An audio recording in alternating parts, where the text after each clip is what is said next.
Check 1 2 1 2. Let's get some volumes in here. Check 1 2 1 2 1 2. My offer the great disaster. Don't get confused about my way of life. It's not gangster, it's militant, ill intent. I mastermind and leave a federal building bent. Build a tent and live in the wilderness. Shop in a tree branch, in a river spearing fish. I'm fearless. Every now and then you might find a video of me through my media pipeline. It's wartime. Check 1 2. The irritated genie. Ready. Southpaws in the house. Feminization of a black male. Yeah, it's a war on the horizon. Feminization of a black male. Let's go, Paul. They say Zeus descended as an eagle and kidnapped this young boy named Ganymede. He forced this young boy to be his lover. How sick is that? The Greek god known as Zeus was a twisted. Ancestors woke me up this morning. They said, "Son, you do know what time it is, don't you?" I said, "What time is that?" They said it's wartime, so welcome to the war front, brothers and sisters. Glad to see everybody here today. We got a small crowd. Want to thank you for coming out to the first actual racism white supremacy course done by War on the Horizon. The institution that we have that we just created is called Boukman Institute. Of course, we know that Boukman was the father of the Haitian Revolution. And basically what we want to do is understanding the fact that our people are being misguided these days. And the vast majority of the behavior that we see coming from black people is based upon the fact that we are being taught to act in that way. Very little of it, if any, is coming from the fact that we are people without integrity or people who would act like this any other way. What's happening is that our people are being misinstructed. On the larger scale, they're being misinstructed by whites. But on a more intimate level, the whites have translated their thinking to our parents and to black people. And now we're miseducating our own people. So what we want to do is we want to have a very intimate setting on a regular, consistent basis where we deal with some real issues that confront the black community in a very simple, direct, easy to understand way where people can ask questions and go back and forth, because a lot of times when we do the lectures, there's not a chance for question and answer. This is the classroom format. It's very different. Anytime you want to stop during the course of the dialogue and ask a question or put in your input, this course belongs to you. The first one we're doing here is going to be for free, but they are $10 a session. We do have to pay for what we're doing. Freedom, I don't know why they call it freedom. We got to get a new word. Freedom's not free. But we say, we want to do it right in the heart of the black community. What better place than our brother Coy Dunstan's Secrets of Nature, a health food restaurant that's located in the heart of black DC. Like the last part of DC that still we can say is black, yeah. Congress Heights. And the brother's been here, I think, for over 20 years. So I think it's an amazing feat that you can have a health food store in a place where mentally and physically many of our people are not as healthy as we would think they are. But because of institutions like this that remain in our community, not only can we get fed healthier food, but we can have forums like this where there are no whites in attendance, so we don't feel uncomfortable about discussing the things they're doing to us, because quite frankly, if they're doing these things to us that they are doing, and that's what this course is about, racism and white supremacy, it's not very comfortable having them sitting in the room next to us while we trying to talk about what they're doing, because we don't know what they might do with that information. So this is a very comfortable setting, a comfortable environment for black people in their own communities that come out. We thought that $10 per session would be a fair price. It'll be a reasonable amount. It'll be something that people could pay and be able to afford, and it would still help to finance some of the work that we're doing.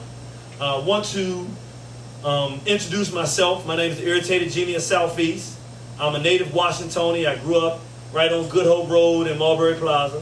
So I'm right from this community pretty much. Congress Heights, Anacostia, it's all the same thing.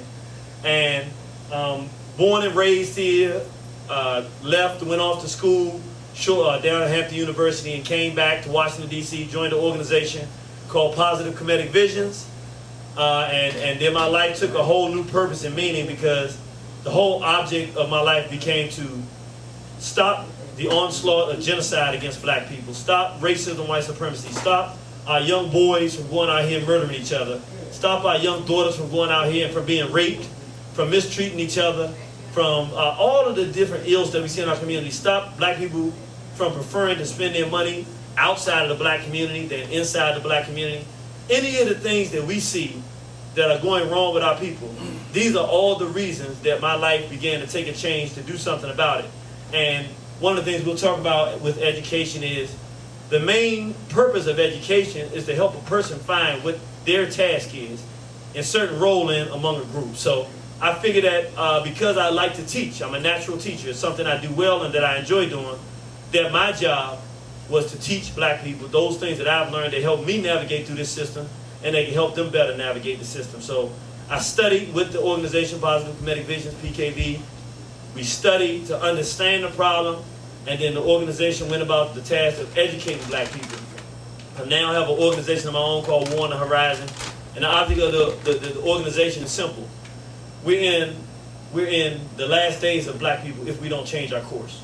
Because not only are we being self-destructive in the way we're treating one another, but whites have a program all over the planet. And we have videos in the back that if anybody has any questions about it, we have one called Genocide that specifically breaks down every single point of the genocide, not every single, but most of the points that you can see and there's no dispute. You look at them and you go, okay, genocide is being occurring. And you hear whites saying, well, this is what we're trying to do. We're trying to commit genocide against black people. We're going to do X, Y, and Z so that nobody has to be confused. And that's one of the things that we're doing in terms of the way we educate is that one of the problems about black people learning and why it's not interesting to us is because we have not implemented a system of teaching that's interesting to black people. So black children sit in a black class, the reason that they don't do well is not because they're not intelligent, but because they're not given the kind of information that wants to make them want to learn, that encourages them to try to study learn, because they don't see anything that comes out at the end of it. They don't see a result.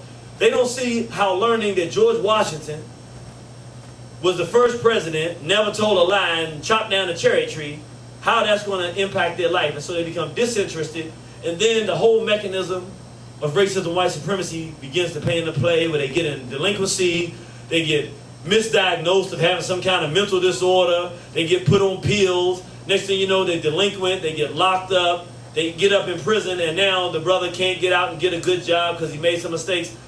All of this stems from the education. And so what we've done is decided, let's find a way to educate black people that makes them want to learn more, makes them want to understand, and that has practical application in their life. So a black person can walk away and say, I know that I should do this now instead of doing that because it'll have better consequences.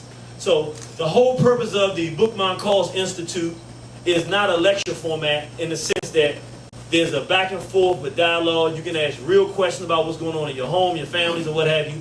But we also are going to take real small bites out of understanding the system of racism and white supremacy.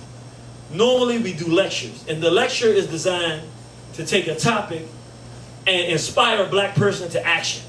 So you got to have, the excitement, and it's just a one-way street where the irritated genie comes right to you and tries to snatch you out of the condition you in mentally and physically and get you to say, I want to do something for black people. These courses are very different. This is a slow approach to taking one little piece of what we're dealing with it in a real practical level, and figuring out what is going on and what we're supposed to be doing. So right now, we're going to start the course. The first topic that we're going to be dealing with is education. I'm going to ask everybody, if you can, make sure you sign in and give us your name and your email address, either or, so that we can keep you informed about what we're doing in the future. But this is the first course we're going to talk about education. And the reason we chose to talk about education is because education is the source of most human behavior. Meaning, a lot of times, and we've all heard it, we look out there and say, what is wrong with these young people? Well, what is wrong with young people is what they're being taught, is what they're being educated. Because young people don't come here with their own ideas. A baby doesn't have their own ideas. They come out, they're going to do whatever they're taught to do. That's what they're going to learn. What they're going to do is what they're taught. And what we're seeing around us today is that the entire system of education primarily, except for forums like this and a few forums around the country, but the primary education black people are getting is not true education, it's called miseducation. That's we'll right. talk about that. Now, just to understand, sometimes we use terms and we all assume that we know what they mean. But we don't realize that because the system is designed, the system of racism and white supremacy, which all of our condition hinders around. Everything that's going on with black people is under the guise of the fact that whites rule the world and are monitoring our behavior and are giving us ideas of what we should be doing. That's what's really happening in this world. Well, under that guise, we don't understand one of the main components they use is confusion. So that a lot of times we're using terms, each of us say the same term, but we don't even know what the term means. Like, a lot of times, if someone comes out and says that racism exists, they call you a hate monger. Now, I'm going to be quite honest. I'm guilty of this myself. Somebody call you a hate monger, and you say, I'm not no hate monger. But you really think about it, you don't even know what a monger is. I mean, I don't know what you know. I don't know if you know, but one day I was just sitting down and I said, you know, I don't know if I'm a hate monger or not. I don't even know what a monger is.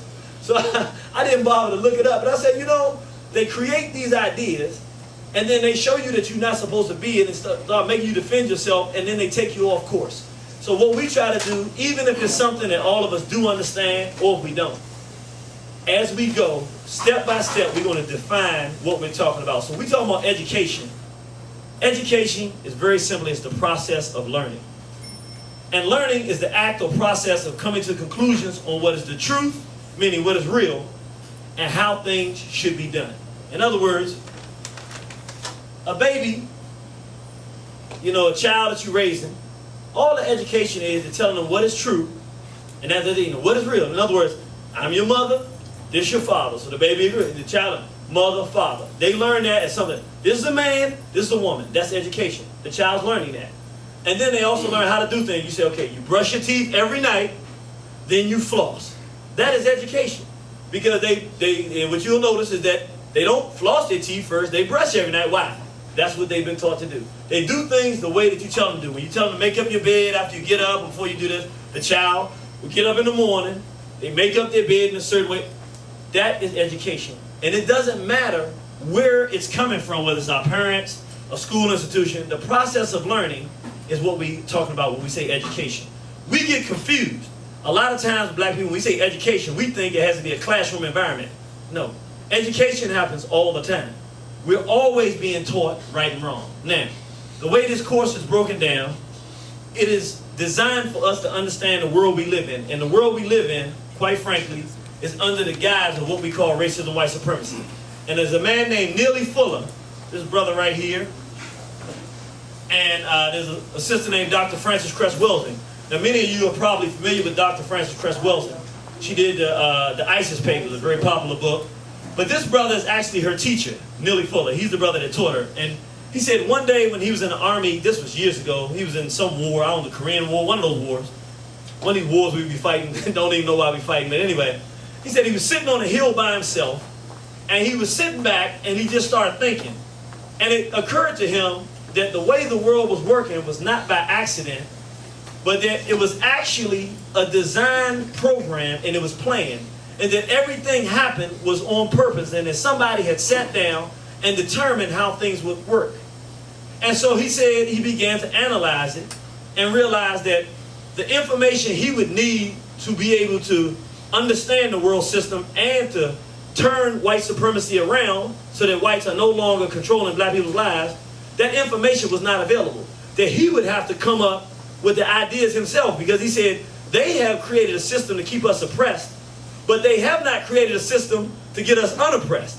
So you can't look around in your environment to figure out where's the information to tell me how to get out of this, because they don't make that readily available, and they don't even create it because they have no interest in it.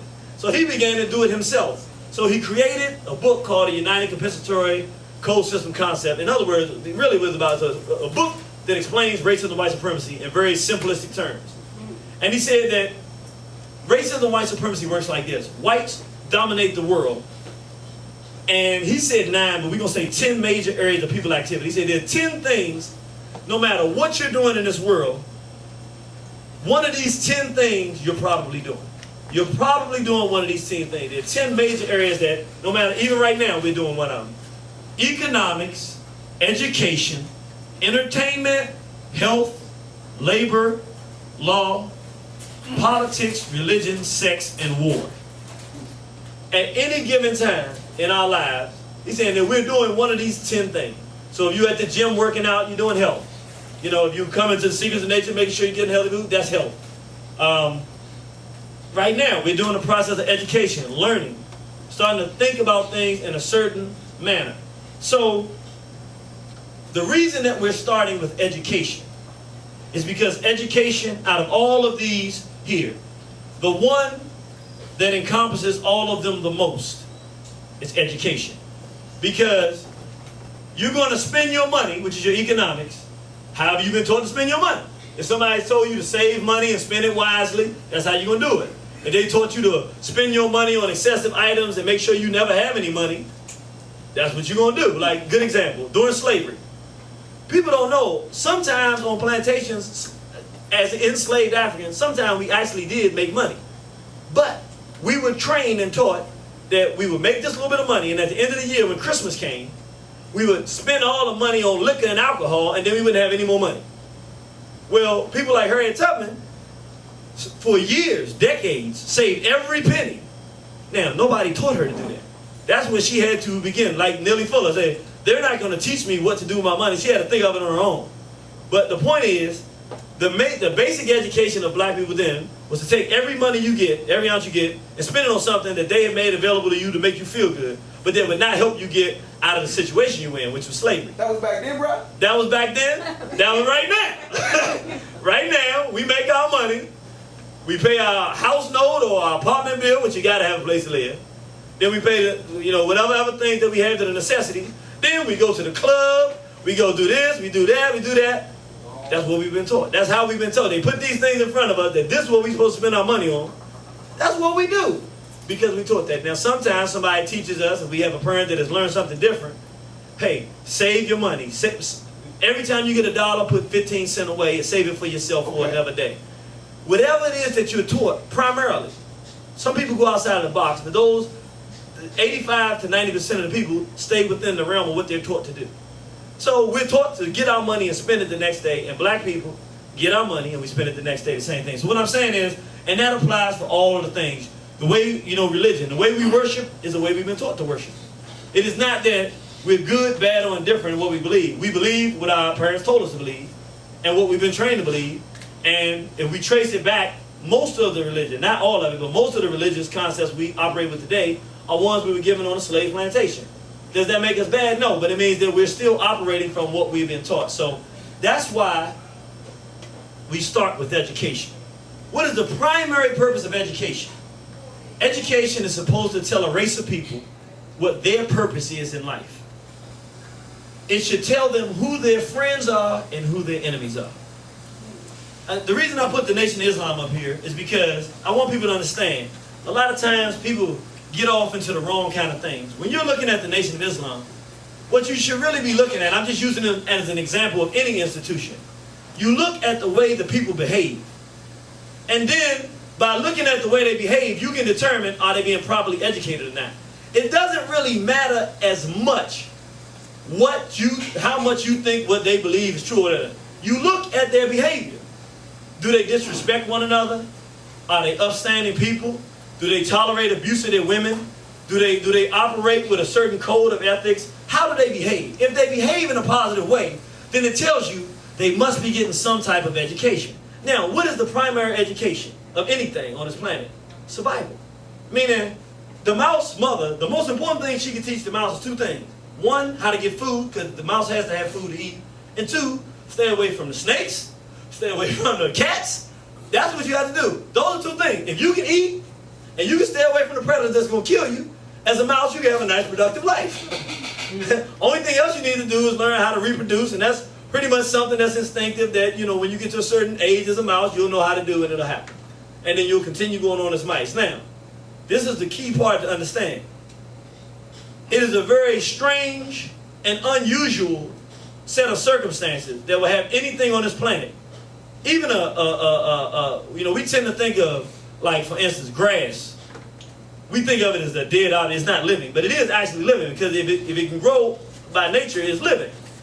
It knows, even the trees and stuff like that, it knows that it wants to survive. So what it does is it produces itself as much as it possibly can. Some trees, over the course of millions of years, have grown thorns. You know why they grew thorns? Because predators would come and eat the trees. and eat them real quick, and so the leaves were dying, so they began to grow thorns, so it became more difficult for animals to eat those trees, so they would go eat other trees so they could last longer. It's just a thing in nature that the Creator created where everything wants to continue to exist. And so, one, it learns how to reproduce itself, which means you got to learn to eat and how to take care of yourself, so things learn what it needs. So the trees need sun, so they tend to grow in a place with sun, so they pop up in places with sun. Things do what they need to do to survive, and secondly, they identify threats to their survival and adjust accordingly. That's just very basic, fundamental nature of education. As we say here, one, education is supposed to tell a race of people, any group of people, what are you here for? So you're supposed to know, as a race of people, what you're here to do. And then the other thing it teaches you to do is identify your enemy. Who are your friends? Who's going to help you do your purpose? Who's going to stop you from doing it? If you don't have those fundamental things, I don't care how many books you've read, I don't care how many doctor's degrees you have, you don't know anything. And this is why you can have a person with a doctorate PhD degree, and they will go around calling black people the N-word, they will act like a fool, and they can't make any good decisions, they can't tell you how to open your own business. And you can have somebody who went into the Nation of Islam, no education at all, sit down and listen to the teachings of Elijah Muhammad, the most honorable Elijah Muhammad, or anybody in the nation that's teaching his teaching, and full on they got their own business and they're doing well. Why? Because they're being educated, real true education. What does it take to survive in this environment? Who's going to try to stop you from doing it? What do you need to do with those consequences? And that's why when you see them, they're always upstanding people of character with it because of what they're being taught. It's just that simple. And so what we're going to do today is to understand why it is that all of our people, not talking about religion, but whatever it is we believe, why aren't all of our people in the condition and operating under the same type of principles that we see here with this organization? Just want to say one more point because it's very important. Oh, I want to bring one point back. Let me back up. We can do this because of the course. I said it again. Education is supposed to tell a race of people what their purpose is in life. Now I want you to watch this because it's going to be very important. I'm going to ask my sister. She was the first. What's your name, sister? I'm sorry. Naisha. Sister Naisha. And it's not a right or wrong answer. I just want to demonstrate something and we can understand what education does. What is the purpose? What would you say is the purpose for black people on this planet?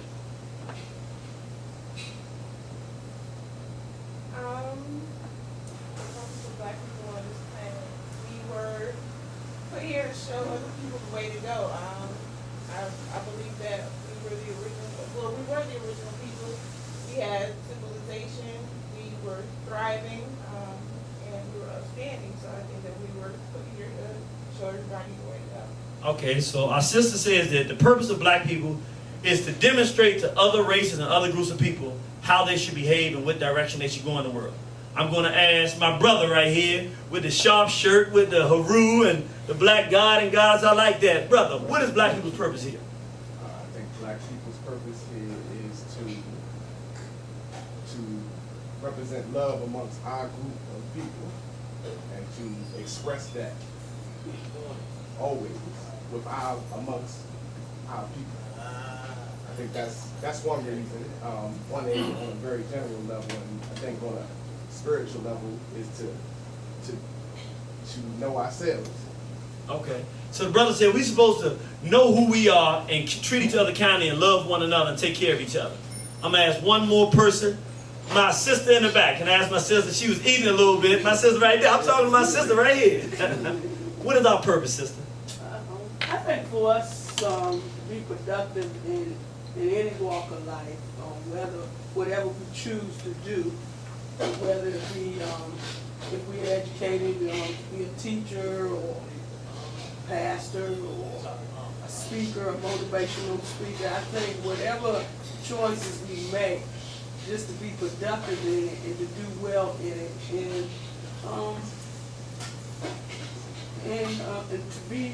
to bring some motivation to those that need it, whatever race of people it may be that need it. So the sister's saying basically we're supposed to be a productive race of people, and going back almost similar to what the sister was saying, in that we should be a guide. The way we behave will be able to show other people how they should behave as well. We're supposed to be good at whatever we do and be productive. I'm going to say this. All of them are good answers. But I just want you to keep in mind, and I want you to understand, just hear me what I'm saying. All of those are good answers, and all of those things are true. There's no question that those things are true. We should do all of those things. But the idea that we have to keep in mind as it relates to education. Education is supposed to tell a race of people what their purpose is in life. It should tell them who their friends are and who their enemies are.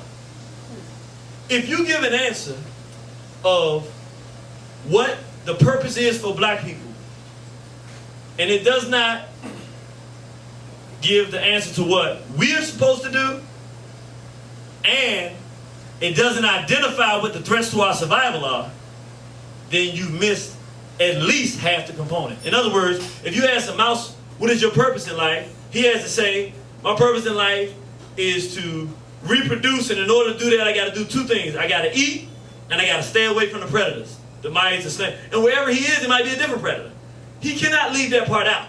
Because if he leaves the part out that he has to stay away from snakes, and that's half of what it takes for him to survive.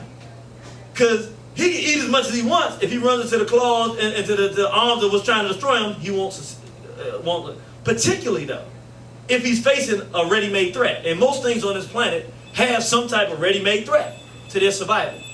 That is core to the understanding of a people or what their education is. And the last part I want to say, all of those were good answers. I liked them. They were all true. But when you ask the people what their purpose is, and they've been truly educated as a group, the answers will sound so similar that you would think, even if they never seen each other, they never heard each other, they never don't even speak the same language, if they've been properly educated, the answers will be almost so consistent that you would think that one person told them that. And we're going to see in a second what I'm talking about. Because as black people, we don't actually experience real education most of the times in our lives. Now, the last thing about education, the process of education should help the individual determine what his or her role is in helping their race achieve its purpose. And remember, anytime you want to get in, brothers and sisters, you can join into this discussion. In other words, not only are you supposed to be able to look out on a racial level and see as a race of people, okay, this is what we're supposed to do, these are enemies, and this. But during the process of educating, as you're learning, you're supposed to find out, okay, what is it that I can do well? And then the natural, it's not even, it's part of your basic fundamental education system. You already know what your people are supposed to be doing. You figure out what you do well. The two naturally correlate. I use what I have to help my people do whatever their general purpose is that they set, that the purpose is for that group of people. So in this case, we look at a man like Marcus Garvey. He was a brilliant orator and organizer, and he had great vision. So what did he do?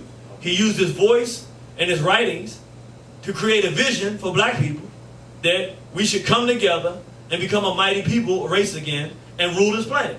And he actually got millions of people overnight, black people just waking up overnight to see the same idea and say the same thing. If you'd have asked people what they should do during this time, he said, we have to get up and rise the people. Why? Because he had a statement. Up, you mighty race, you can accomplish what you will.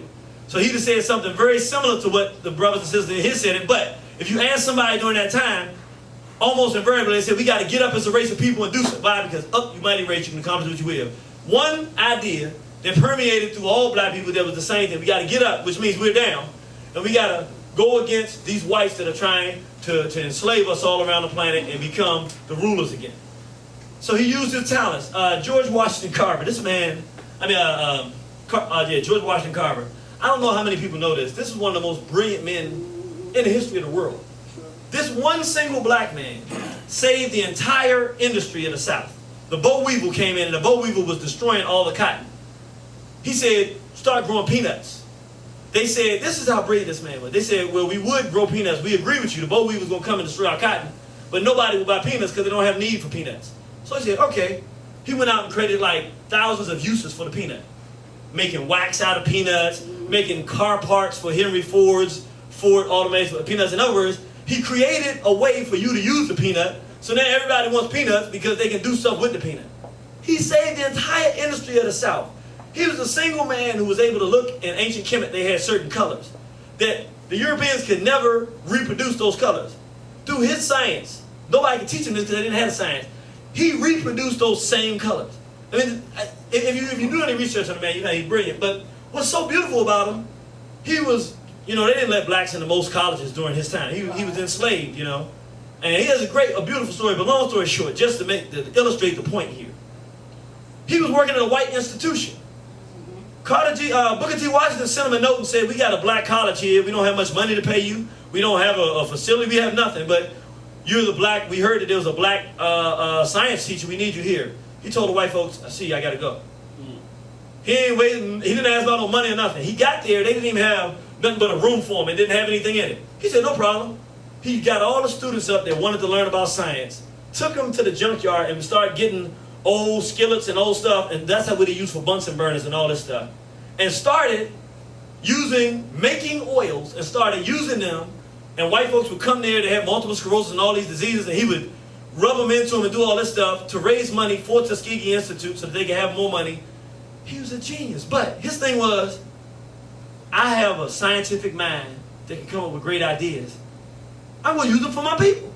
So what he would do, okay, we said, well, what did he actually do? On a very practical basis. When he got there and started creating these colors, he started creating paints with them. And he would take his students and say, okay, now that we've created these paints, come on. He would go around to the poor black people, sharecroppers. They didn't have no money. He would say, hey, let's get this place nice. They would fix the places up and start painting them, making them look real nice. So now black people got a nice place. It's new. It's been painted freshly. And so, I mean, this is his great talent of science on a very practical level is what he used to help his people move out of their condition.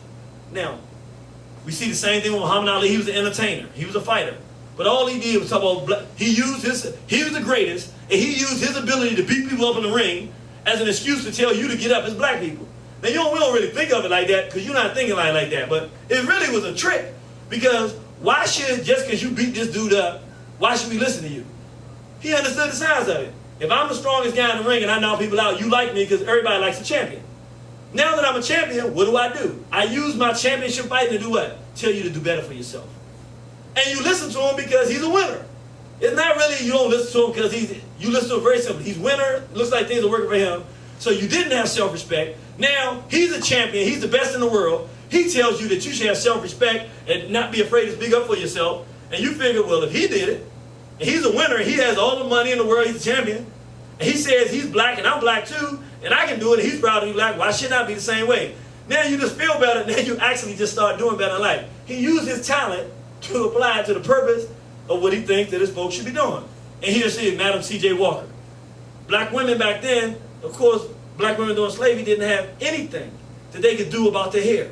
They couldn't do anything. No beauty products. So her thing was, most black women were walking around a lot of times with their hair falling out if they didn't have, in certain places, that, they didn't have access to resources.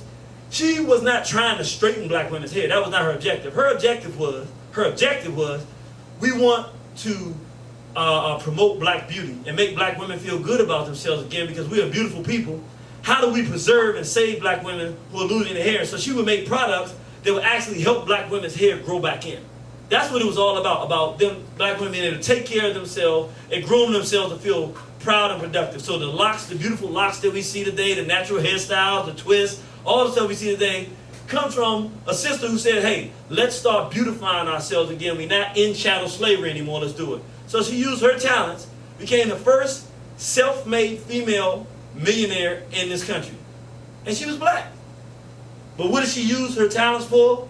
To help black people. So I want to show you what true education looks like. Because we just talked a lot about it, but I want you to really see it for yourself. Understand what you're about to see. This is North Korea. Now, the whites tell us all these horrible things about North Korea, like I'm sure they tell the world bad stuff about us. But this is the beautiful thing about this. You're going to see what real true education is. I want you to listen. You're going to start with a general. It's a very short clip. But this is a general, a military general in North Korea. Listen to him as he discusses who the North Koreans are and what they think. Then you'll go to a third grade class. And I want you to listen to the third grade North Koreans and what they say. And then I want you to just sit back and say, okay, now see what you're saying. That is true education.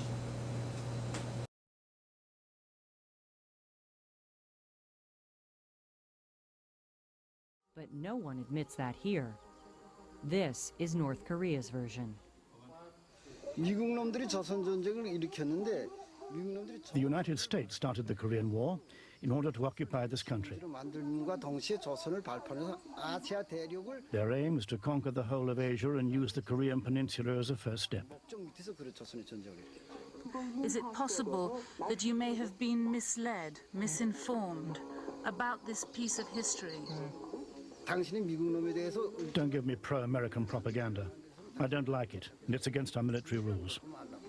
Because in the West it is said that the people of this country have been told a big lie about this war. 인정할 수도 없으며 증명될 수 Even if you had proof, we would never accept it, because it's all fake. And it wouldn't change our hatred towards the USA. 그걸 각오해보니까 I hate the Americans to death. I'll fight them to the end. I'll kill Americans, survive, and save our revolution. 당신이 그 Don't tell me any more about what the USA says about us. 미국의 If you keep asking about them, I'll stop this interview. 하려는 거 한다면은 나하고 이야기를 받자.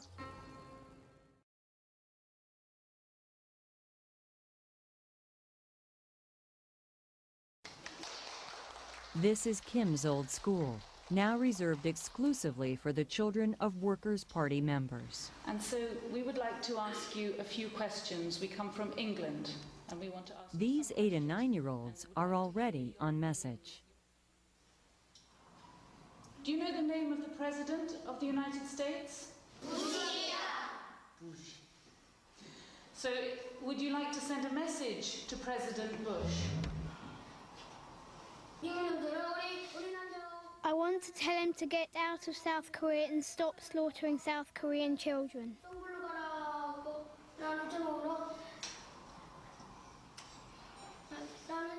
It fills me with rising hatred. What do you think the United States thinks of DPRK? The United States wants to occupy the whole Korean peninsula. The United States is our sworn enemy. Which in North Korea is the right answer.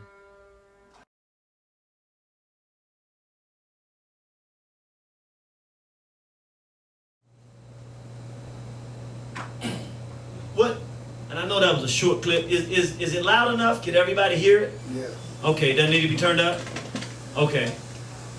I want you to pay very close attention to a piece of it because it's a very phenomenal piece of documentation to watch. You got to pay attention. This is North Korea. The young child that stood up did not say stop slaughtering North Koreans. He said, I want you. In other words, white folks, I see what you're doing. Why are you making us fight with our brothers and sisters in South Korea? So it's an appeal. So he sees himself as a Korean, not North or South Korean, because if he was seeing himself as a North Korean, then he would say stop messing with North Korea. No, he said stop slaughtering the people in South Korea and turning them into what you're doing. Now listen, I want you to understand, this is a third grader, and they're asking him, does he have something to say to the leader of another country? This is a grown adult who has the power of the world in his hands, and this is a child who stands up and says, stop slaughtering my brothers in the South, and when you do it, it rises me with hatred. So, the second part, he identified who his enemy, and he tells how he feels about the people that's trying to destroy him. He don't have no problem with saying he hates it. He don't have any problem. The general, I hate Americans. But he explained why. He said they want to come and take over this part of the country, and that was your problem. And he's so definitive in how he feels. He said, look, this is my country. If you keep asking me to try to look at things your way and try to if you try to change my education system, I'm going to stop the interview and basically put you out of my country. Shut up. This is our country. This is how we view it. There's nothing to debate it. This is our education. The little girl. Now, this is a little girl. I want you to understand something. I want you to understand what warfare is about. Maybe she would never have the person inside of her to pick up a gun and shoot nobody. But she would certainly raise children that will protect their nation.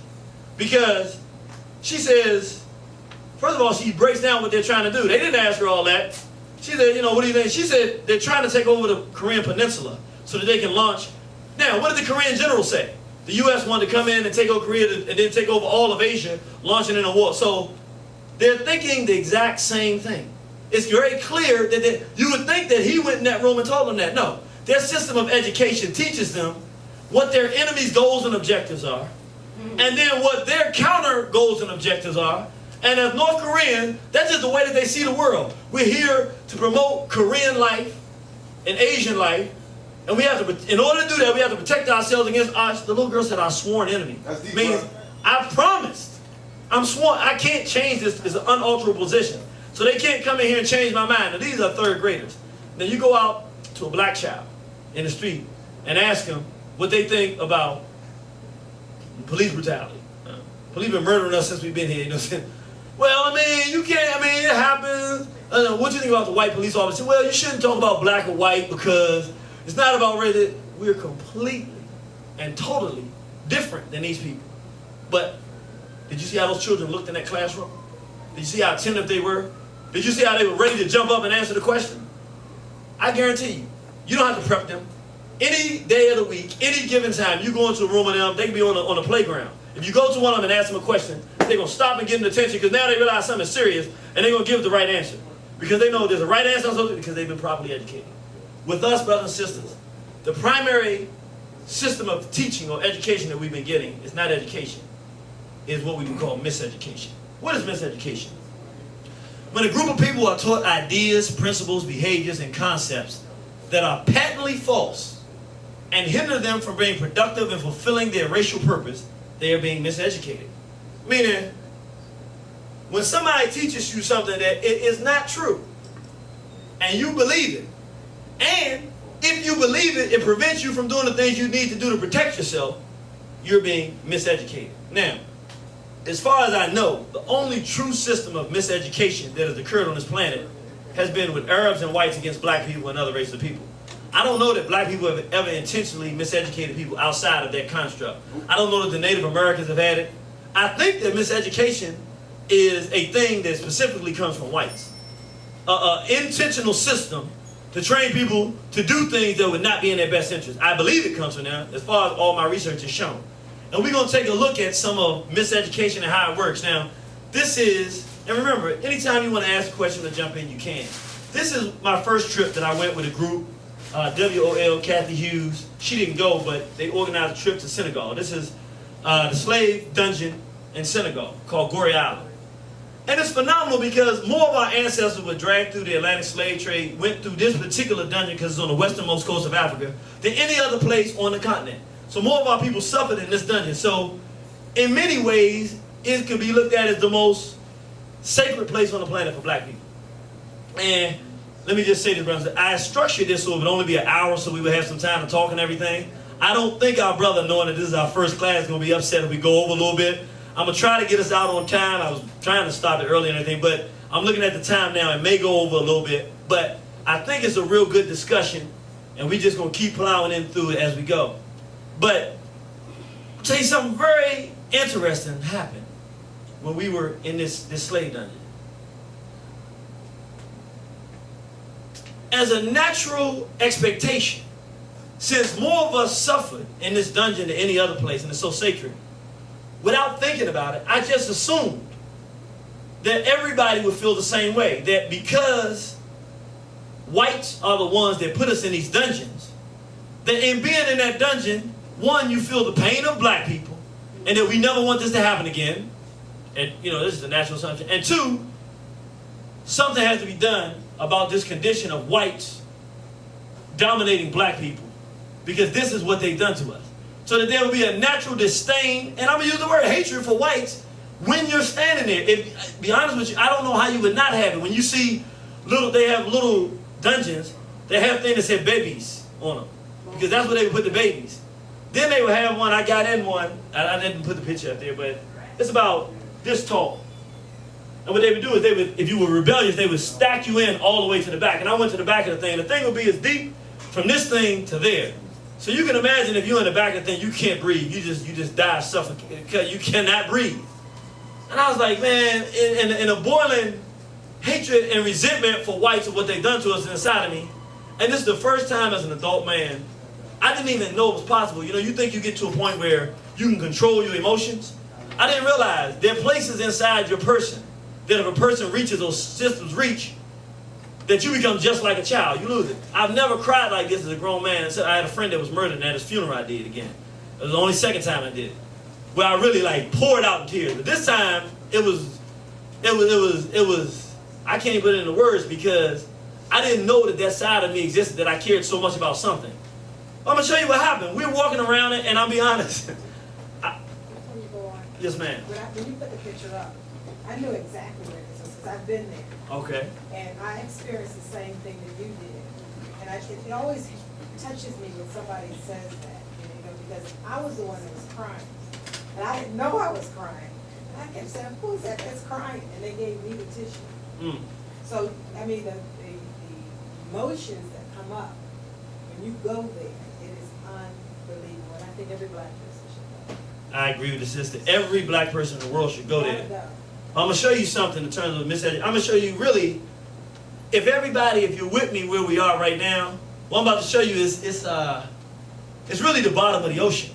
Because if you really want to understand education and miseducation, what it is, miseducation is one of the worst things in the world, because if you miseducate people, anything you want out of them, you can get. You can take the strongest man in the world, make him the weakest man in the world. You can take the weakest man in the world, he'll be the strongest man in the world. If you miseducate someone, you can get whatever backwards result out of them that you want. This is the thing.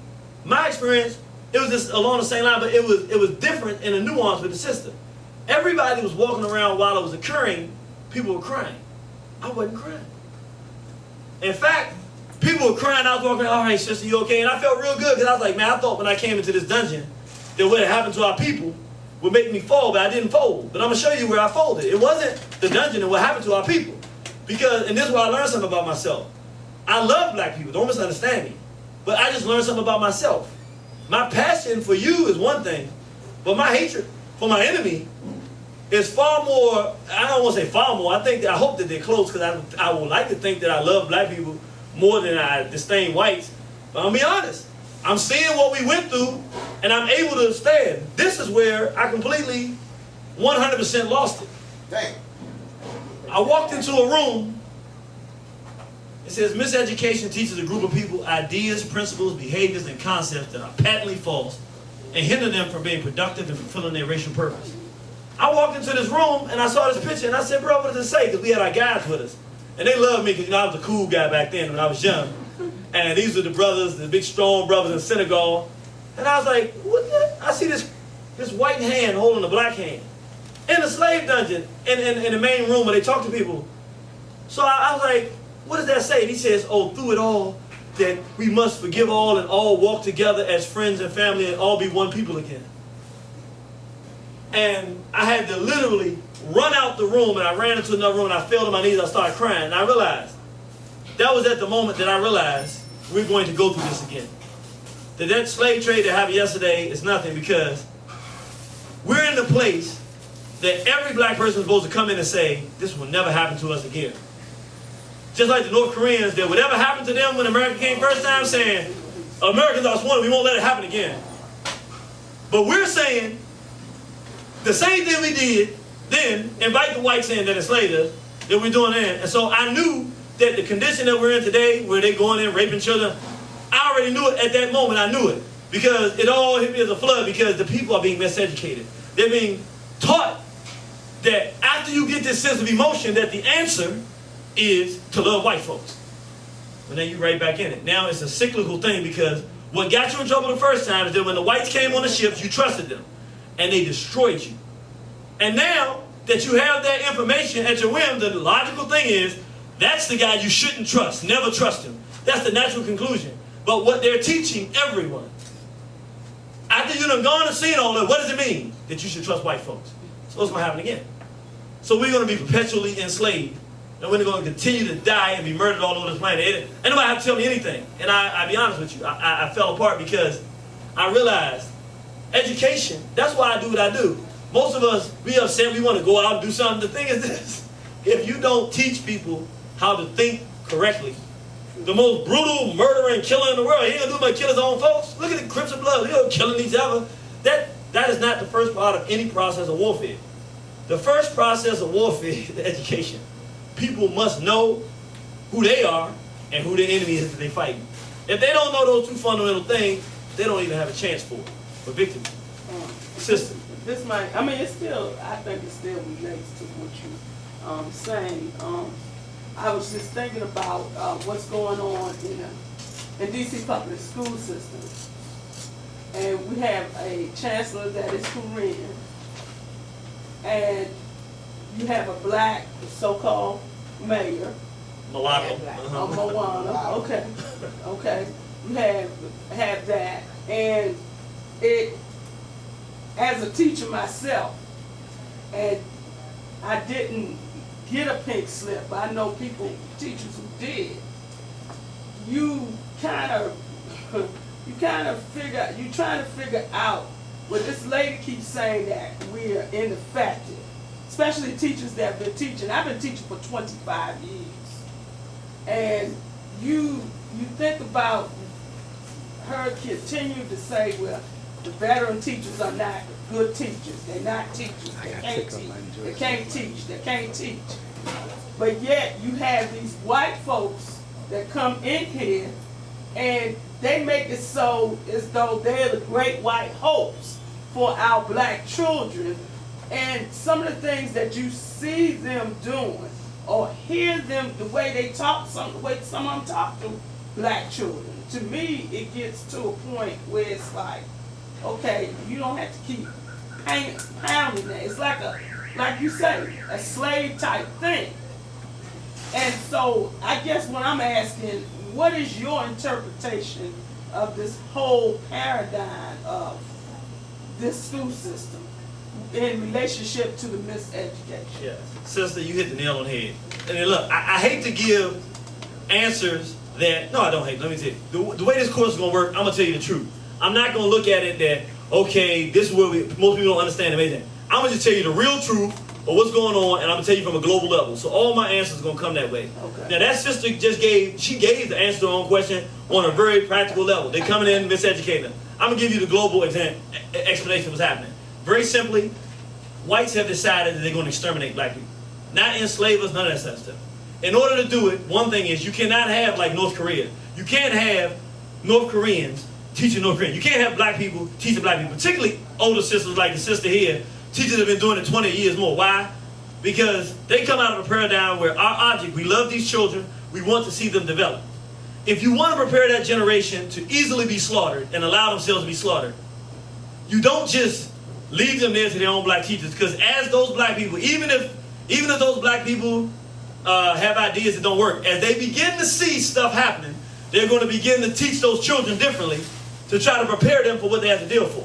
So what they're doing now is a few things. One, they're trying to remove black people from the infrastructure of D.C. How do they do that and save money at the same time? Get rid of all the teachers that have been here for 20 or 30 more years so that they can't retire and get those retirements. So they're getting rid of a lot of people right before they get to the point where they would hit retirement. So now they don't get those retirements. That's a lot of money that they save. And those teachers make a lot more money than bringing in fresh new teachers. And now, instead of just having black teachers who, even if they're not the greatest teachers in the world, give our children a basic education, meaning they can read, they can write, and they give them love. They care about them. Now they're changing that paradigm to a black child goes into a class with someone whose intention is to destroy them, who stands in front of the black child and says, okay, that young man there has a lot of confidence. Boy, what's wrong with you? You can't never do nothing right. Destroy his confidence so he won't fight me tomorrow. This young girl right here, she likes the fact that she's pretty. I'm going to separate her from the boys and make her like me for all the nice things that I do so she starts liking white male attention. In other words, the whites are in those classes to destroy our children, and it's systematic. Part of a global thing that they're doing all around the world, getting in positions that they're the ones telling us what to think. And then they're preparing our children for it. It ain't going to be no playground slaughter. These whiteys that come, they talking about going to Iran, y'all have no idea what they have in store for black people internationally. It ain't just here.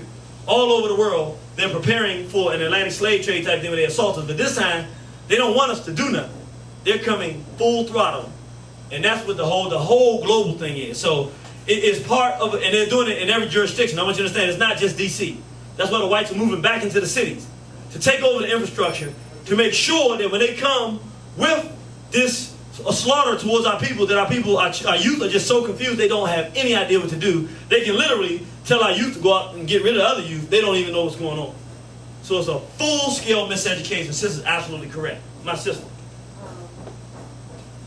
This thing right here, like I've never been there, but I mean just the visual of it is quite disturbing, and the translation that you gave, and I just want to make the point that you know, everybody knows that slavery just doesn't come in chains. I mean, it comes in various forms in all these areas of human activity that you mentioned before.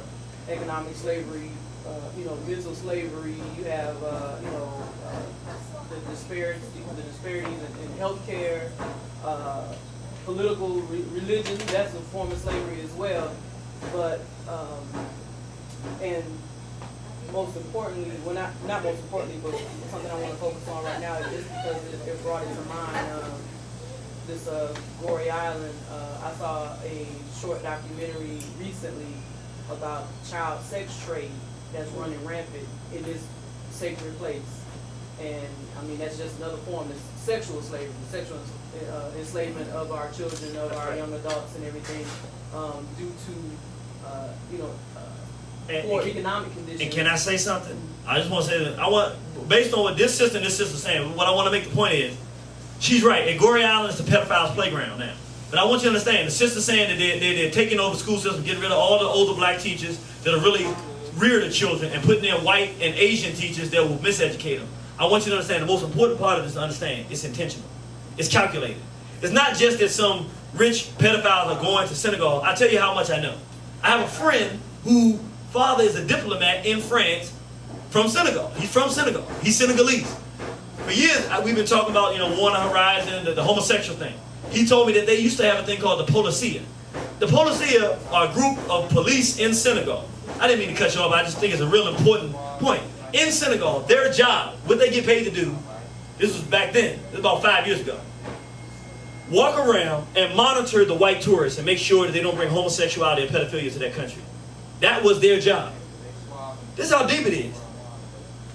He's been teaching me that. Last year, no, not last year, this year, earlier this year, his father was sick. He went back to Senegal. He came back. I said, brother, have you heard about Senegal, Goree Island? What's going on? He said, I went back to Senegal. He said, let me explain to you what's happening. He said, not only are there a bunch of black, rich homosexuals from America, these hip-hop artists and stuff, most of these guys are homosexuals. They go to places like Senegal and bring homosexuality and mess with children. But all the white pedophiles go to Goree Island. That's where they go. He said, but people don't understand. The U.S. government has been putting a lot of pressure on our country. He said, Condoleezza Rice even went over there. They had put Senegal on this list of places in the world that don't have freedom and rights because they wouldn't allow homosexuals, because homosexuals in Senegal, you would either get killed or get jailed or beat up, and they would put you out of the country. Well, they had one case where these 8 homos were running around having homosexual parties and doing all this stuff. They were black. Senegalese rounding up, put them in jail. The U.S. government and other European governments put pressure on the government, basically saying they're going to do the same thing they're doing to Robert Mugabe if you don't let these homos out.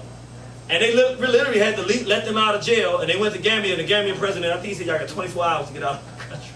But anyway, now those homosexuals are here in America, in exile, living my point being, systematically, they are targeting the African continent for the children to be sexually abused. It's not just the pedophile. I mean, it's a nationwide, international, pointed target. If you go to waronthehorizon.com and go to the war rooms, you'll see one war room from April that talks about the Goree Island being the pedophile playground, just like the sister said. If you go to this month, if you go to the war room, and you go on waronthehorizon.com and go to the war room, it goes to Ghana, where they got the homosexuals there. Then you click on a thing there, a video about Kenya. What's going on in Kenya? The whites, I mean, they admit it, right? They're talking. The whites are going around by the thousands, molesting the little children and turning them out and homosexual and everything. So this is a targeted effort, just like in America. They're taking children, homosexuals are buying mostly black children. I want you to understand, it's not just that they're doing it for fun of their sexual pleasure. This is an extermination campaign, and it's taking place on all levels. That is why the necessity for these type of forums is here. So that when you see things, you don't run out there saying, well, the child needs a family. No, when you see the homosexuals adopting the children, you understand that this is part of the targeted warfare to destroy your people. So even if you don't say it like that, you can just say very simply, it's not healthy. We should be raising our own children. Yes, sir. Well, you said to a degree that the bill gave that same sex marriage thing will pass in D.C. That same-sex marriage thing is going to pass in every jurisdiction in this country. Barack Obama, that's why they put him in there, because he's a funny. And the whole objective of the whole thing is that the reason that they put him in there is because, see, people don't understand. What they're using him, they're going to launch a war against any country in Africa. See, this people don't understand. The number one place on the planet against homosexuality is African continent. And the number one group of people, no matter if it's Africa, America, Brazil, against homosexuality are black people. Even though we're getting involved in it because of the rape and sexual abuse, we still are largely against it. And more than Arabs, more than Islam, more than anybody, it's black people. So they put a black male in that position. And now, in June, he passed the law. Basically, what he said is he has joined the United Nations. Basically, have a bill on the table that says any country, and most of the countries are either in Asia, and most of them are in Africa, that have laws against homosexuality. If you have a law against homosexuality, basically we can put a UN force in there, sanctions against your country, and go in and bomb and destroy you. That's the same thing that happened to Robert Mugabe. People talk about Robert Mugabe in Zimbabwe, why they got all this inflation. It has nothing to do with no white farmers. People don't understand. You had to been following the story. In 1996, they tried to have a gay book fair in Zimbabwe. Robert Mugabe said no. So the whites, they've had a good relationship with Mugabe. He was the darling of African continent, Zimbabwe. They said, no, Mugabe, you want to let these homosexuals have this book fair, trust me. He said, no. So then Britain came and said, look, you're going to let them have the book fair. He said, they're not having a book fair, and they'd be lucky if they leave my country alive. So it became a literal warfare where Mugabe was like, no more playing games with these Europeans. I done comply with enough stuff, but we're not going to do none of this homo stuff. So the European nations said, well, we'll take your country from you. He said, well, you got to take the country. He said, well, we're going to destroy your country. So the homosexuals in the European countries start putting a big campaign against Zimbabwe. This is before the farmers. Well, what happened is, when they went around telling all the other African nations, many of the leaders who didn't like Rob Mugabe because he had favorable attention from European nations, when they told him, hey, we hate Rob Mugabe, they said, yeah. He said, you know why we hate him? Because he's against homosexuality. All the other leaders of the country was like, maybe we need to go talk to Mugabe. So Mugabe started organizing all of the African heads of state to be against homosexuality because they started paying attention to seeing it was taking over the African culture. So they, like places like Uganda, started making laws. It's capitally punishable. If we catch you involved in homosexuality, we're going to take you out and fire and squad you. So the country started supporting them. So then the whites was like, they started realizing, wow. They didn't realize how strongly against homosexuality, and they killed him.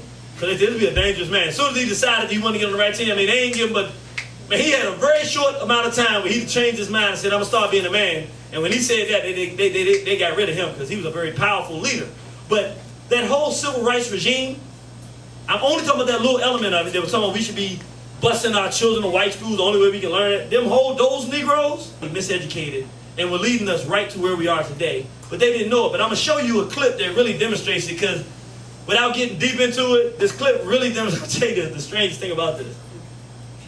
This is how you know that something is patently false. We have to start learning how to think as a race of people. The white so-called Jews taught black people the way that we should resist is going around with picket signs, letting people beat us up, and learning how to get beat up without fighting back. This is how you know that what they were teaching us was patently false. This is how you know it's not true. Because they're the most effective people on the planet. They have more money and everything than anybody. And they've never used that as a tactic. So you gotta ask yourself a question. Why would a group of white folks, white so-called Jews, who got more money, more resources, more organization skills than anybody on the planet, teach black people to use a method that they've never used? They never used that method. They're successful. And they're going to teach us methods that they've never used that's supposed to be successful for us. It's complete, utter, ridiculous, miseducated, designed to teach us how to like being abused. I know it sounds crazy, but what they're really teaching us is how to enjoy abuse and get things for them. Their whole objective was to get things for themselves. And they were literally putting us out there. But I'm going to show you, just so you can see on a real-time basis, they were really literally, I mean, I'm just saying, I'm not talking about idealistically. They're literally teaching black people how to go get beat up and accept it. And even in doing it, some part of us knew that's wrong. Now, when you watch this clip, you're not going to see the white so-called Jews who taught this black man to do this. But just trust me, they're there. The brother you're about to see was taught these tactics by somebody white.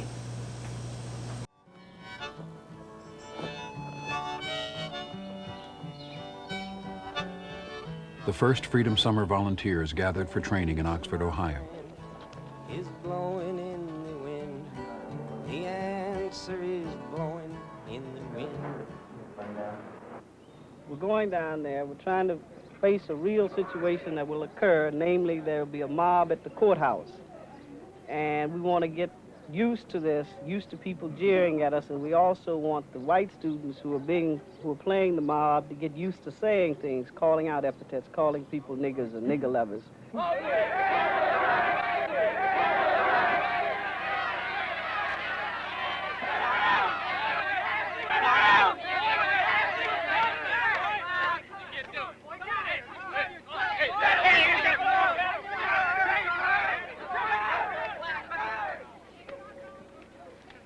Okay, that was very good. See what happened? Okay. That was very good because you all got carried away, see? I mean, you were just supposed to yell and you started hitting us so you got off your frustrations, you know. But that's what happens, you know. I mean, hey, isn't that really the way it yeah, that's what happens, you know. People begin shouting, then somebody lurches forward, and then everybody begins to lurch forward, so that was even better than we had anticipated. In the subconscious of his African mind, he said, you an idiot. You let these white folks have a ball practicing beating you. You letting them practice calling you the N-word like they need practice. And you see the white folks like that. And if you know anything, and this is a little bit off subject, but if you know anything about the white so-called Jews and how they operate, it's not funny, it's disturbing because it's us, but it is kind of funny because you can see, they just, well, I noticed this N is not going to let me, he's not going to let me call him an N and throw sticks and stones at him and tell me I did a good job. And the brother gets up and he like, well, I actually just asked you to yell epithets. Y'all start hitting me with stuff. You thought it was the mob. Look at the mob. When I first saw it, I was like, oh man, I saw the thing in the tree. I said, no, it's not the real thing. I couldn't tell the difference though. Couldn't tell the difference. Because it ain't no difference. Only difference is that sometimes the snake catches the mouse, and sometimes the mouse walks into the snake's mouth. And this is a case of sophisticated miseducation. So what the point here is that we have white folks who never use this tactic because it don't even make sense. Look, we have to start becoming thinking people. Even if being nonviolent works, it works with a nonviolent person. Meaning, if you have a person that is nonviolent, and you want to tell them to stop mistreating you, and you won't let them keep mistreating you, maybe you can make them stop doing it in a nonviolent way because they're not a violent person. But if you have a person that is driven by violence and hurting someone, and you come to them and say, hurt me, they're not going to stop because they was enjoying doing that when you was resisting.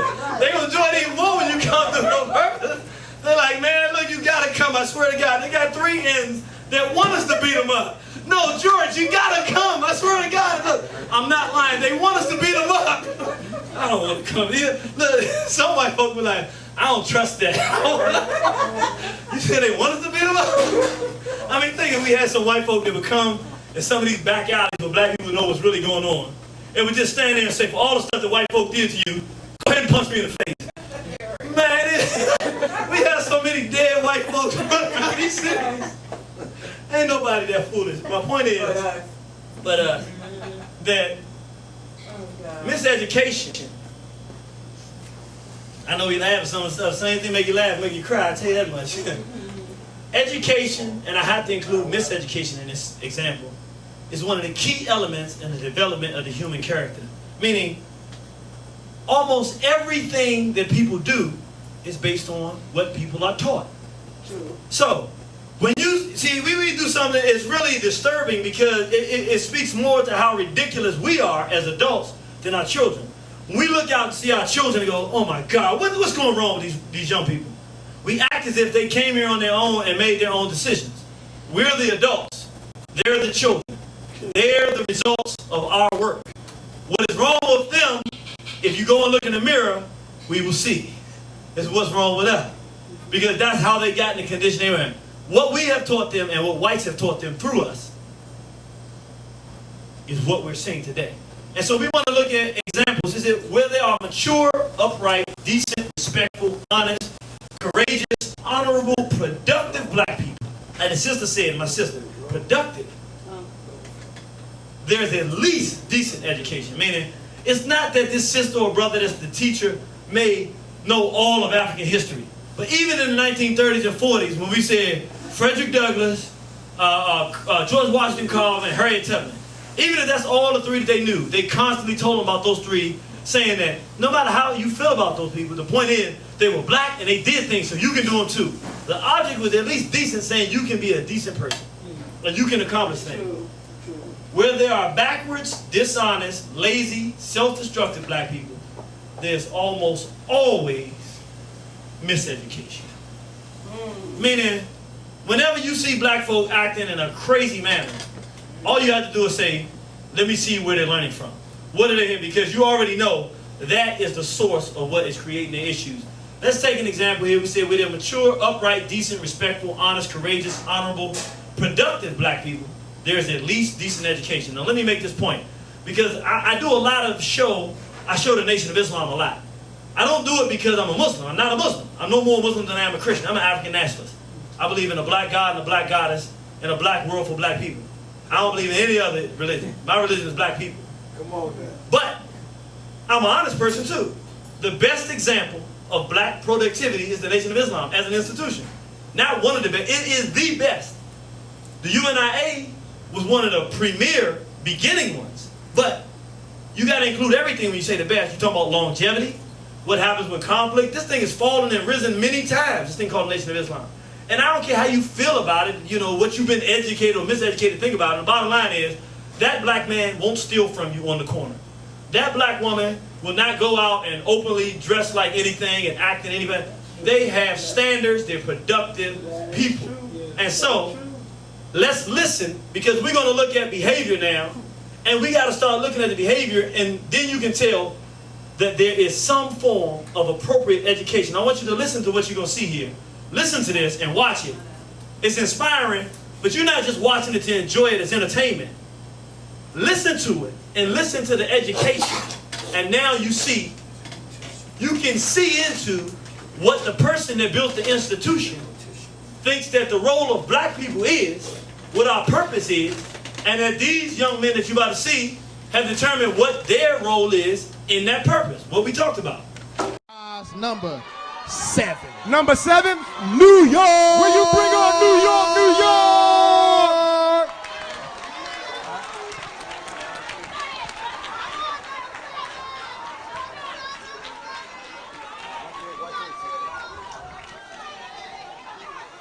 Brother Minister Sharif, permission to drill the men, sir.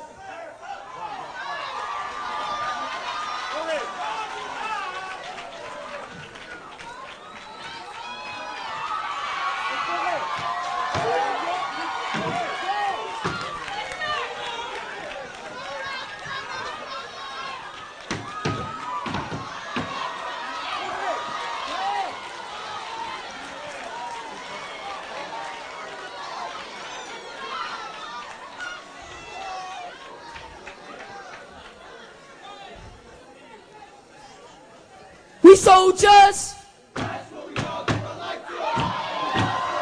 We soldiers. We soldiers. We soldiers.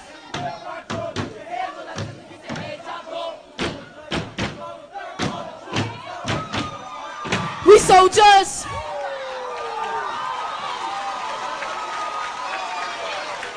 Ready, front. The devil's on your left and the devil's on your right.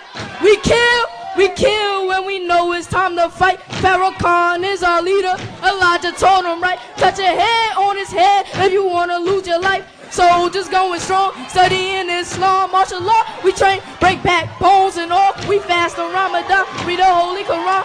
We ain't no quiet boys, believe it, we get it on. Soldiers with Farrakhan.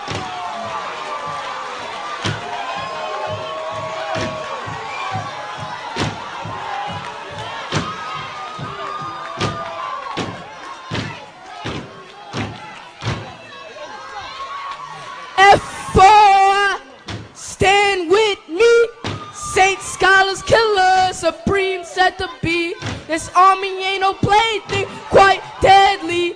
F4, stand with me. Saints, scholars, killers, supreme said to be. This army ain't no plaything, quite deadly. F4, stand with me. Saints, scholars, killers, supreme said to be.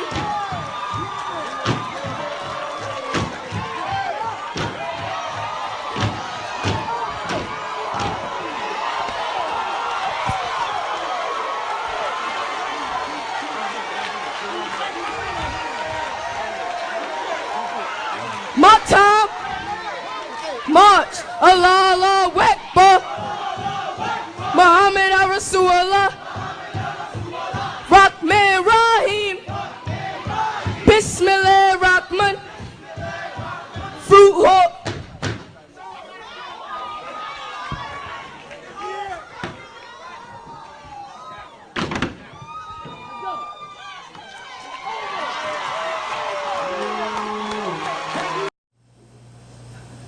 Now, what I want you to understand with what you just saw, some of our people get off on the wrong thing. Please, those of us who are not Muslim, I'm not Muslim either.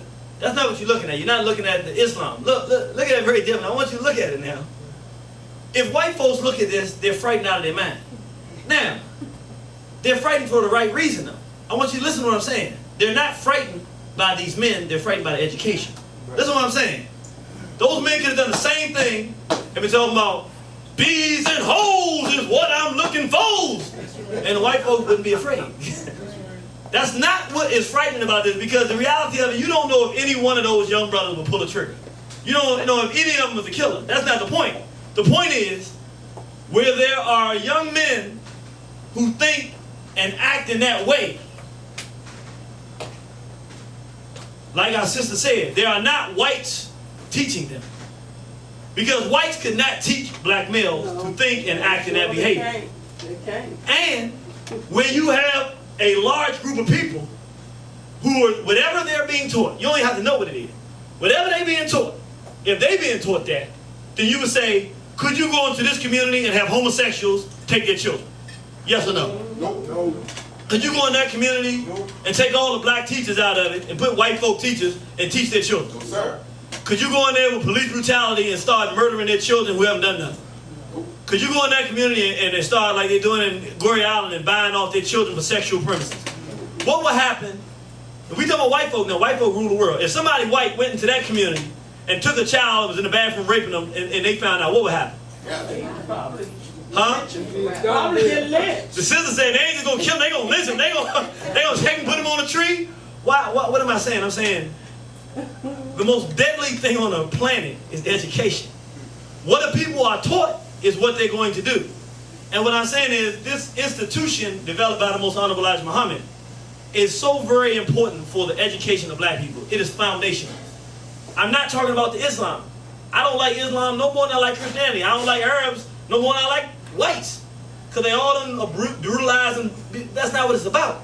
What is it that Elijah Muhammad taught black men and women that made them protect their community, believe that they were gods and goddesses, and behave in that way, so that all of us, if we're honest, would like to believe that we could be as upstanding as those people in their character. Let's be honest. When you look at the members of the nation, you say, man, I would like to be, because most of us aren't. And if we are, it still feels good, even though they, look, and I want to be clear, I don't like Islam.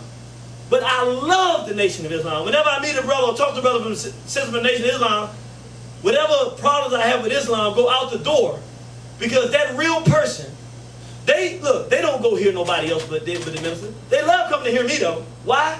Because they know we're cut from the same cloth. Their education is my education. They've identified their enemy, the same enemy I identified. They've identified the people that they love, the same people identify each other. So we're on the same page. And so what I'm saying is, if all of our people had this type of education, we would not be acting the way we are. It would be a real war. Wouldn't be no word war. It'd be a real war. Because whites wouldn't stand for it, but they wouldn't have to stand for it, because it'd be two people fighting instead of them beating the heck out of us with us in this condition. Sister? I guess the thing, another question I had, the miseducation, where as far as the special education, because I'm a special education teacher, and I know for years there, especially in classes that they quote say that a lot of males were in the emotionally disturbed class, like you say, if a male got a ADHD, right, or if they get smart with the teacher, or things like that. And I guess my thing is this thing about special education, and even with autism, they don't want to say that these kids are really mentally retarded, but they are saying that they are autistic. To put a, and you find out that most children are autism, white children. You don't find too many blacks, but you find a lot of children that are autistic. So I guess my thing is about that miseducation thing too. Let me say, the sister, we had a show with a brother named Umar Johnson. I don't know how many people in here listen to the Warner Horizon show. It comes on, it comes on 8 to 10 p.m. on WOL, 1450 a.m. If you can't get it on 1450 a.m., then you can listen to it. It's on every Sunday night from 8 to 10. You can also listen to it on www.woldcnews.com. We had a brother named Umar Johnson. His whole topic, what you were talking about. In a nutshell, what this is this. And I'm going to keep, everything is going to fit. You'll see it all fits. The object, okay, in order for them to properly exterminate black people and to do what they intend to do with us, they cannot have what you just saw. How do they get there? Because somebody trained them. So what they've done in the institute since the 70s, they create a curriculum that is intentionally designed to bore boys. Because when they studied it, what they found is that this is boys, period, just across the board. If boys by the 2nd grade have not got an interest in learning, they lose the interest in learning and you lost them for the most part. Now, what happens is, how do you get a boy involved? You have to tell him something that he relates to. So he got to see himself. In other words, you tell him about Muhammad Ali from 1st grade to 2nd grade, that's all you got to tell him. He's going to be interested in learning because he sees the man that he wants to be a man one day. He has to relate to it in some way. If you don't do that, you've lost him. So they intentionally, I want you to understand what I'm saying. It's not by accident. It's not, they don't know how to teach our children. That is not true. They know exactly how to teach our children. Their objectives are different than yours. They teach him everything that will make him disinterested in learning because he believes that learning is not valuable. Then they set up a system where as soon as he gets bored and he hits somebody in the head with a crayon because he's bored, now they diagnose him with a disease that don't exist so that they can do what? Medicate him. Once they medicate him, that leads him into drugs in later life, but it also leads him into these classes where a label is put on him. ADHD, specially challenged. What happens then? People tease him, they make him feel bad, and it becomes a self-fulfilling prophecy where he's told that he can't succeed and think and learn. Therefore, he doesn't want to think and succeed and learn. Therefore, he ends up in delinquent behavior, getting arrested and locked up in prison, where now he cannot be out here saying, "Dollars killers." You know, he can't be doing that anymore. They've taken him on the path to resisting what they have in our. So countless thousands of our youth, by a brother Umar Johnson, you got to hear. I'm gonna make that one available for people because that was an outstanding interview. I'd like to hear that. I'm gonna get that for you, sister. Okay. What he said was there's a 4-part process: miseducation, medication, incarceration, and extermination. First, they start with your children and miseducate them. Then they medicate them, which is all it is drugs. They make them drug addicts. Then that leads them invariably into selling drugs, doing something that gets them incarcerated. So now they can't be productive. It was very difficult to get out and be productive. And then at that point, many times they're already exterminated. And if not, through that process, if he's raped in prison or raped in a youth reformatory, or if he gets into gangs and starts killing, in some way, shape, or form, he either kills other black people or he gets killed himself in the whole process. So it's a very sophisticated process and it's intentional. It's very intentional. The miseducation is done for the whole process of extermination of black people. And more importantly, this is the deep part about it. The miseducation does not target weak black males. I want you to understand. The stronger and the more, understand what intelligence is. Now, we're not talking about intelligence like how many book answers you can have, but the young boy who can look and say, this ain't what I should be learning. He might not know what he should be learning, but he know this ain't right. And he not going to just sit there, even though you're an adult, he's just not comfortable sitting there letting you miseducate. He has a tenacity. That's who it targets. Well, he's going to be the Elijah Muhammad, the Malcolm X, the Marcus Garvey, the Nat Turner. So they kill those before they even get a chance to get to the point of being properly educated to determine what their racial goal is and what their job and goal and task in fulfilling their racial job is. They already dead. They already incarcerated. So this is a whole intentional system. And the design, as you see, as we talk about it, you see how all the pieces fit? Yeah. That's why I say, whatever you want to bring up, you can, because it's not difficult once you understand the paradigm. It's not really that complex. The difficult part is turning it around. And how do you begin the process of turning it around? What are we doing here? Proper education. So, where there are backwards, dishonest, lazy, self-destructive black people, there's almost always miseducation. You said black people back there. That's enough. All right, Black Olympics, watermelon eating contest. Got to do over the sink. Come on, Sean. Yeah, going on that side. Get that side, fool. All right, watermelon eating contest. March. You set? Go. I'll make it a mess.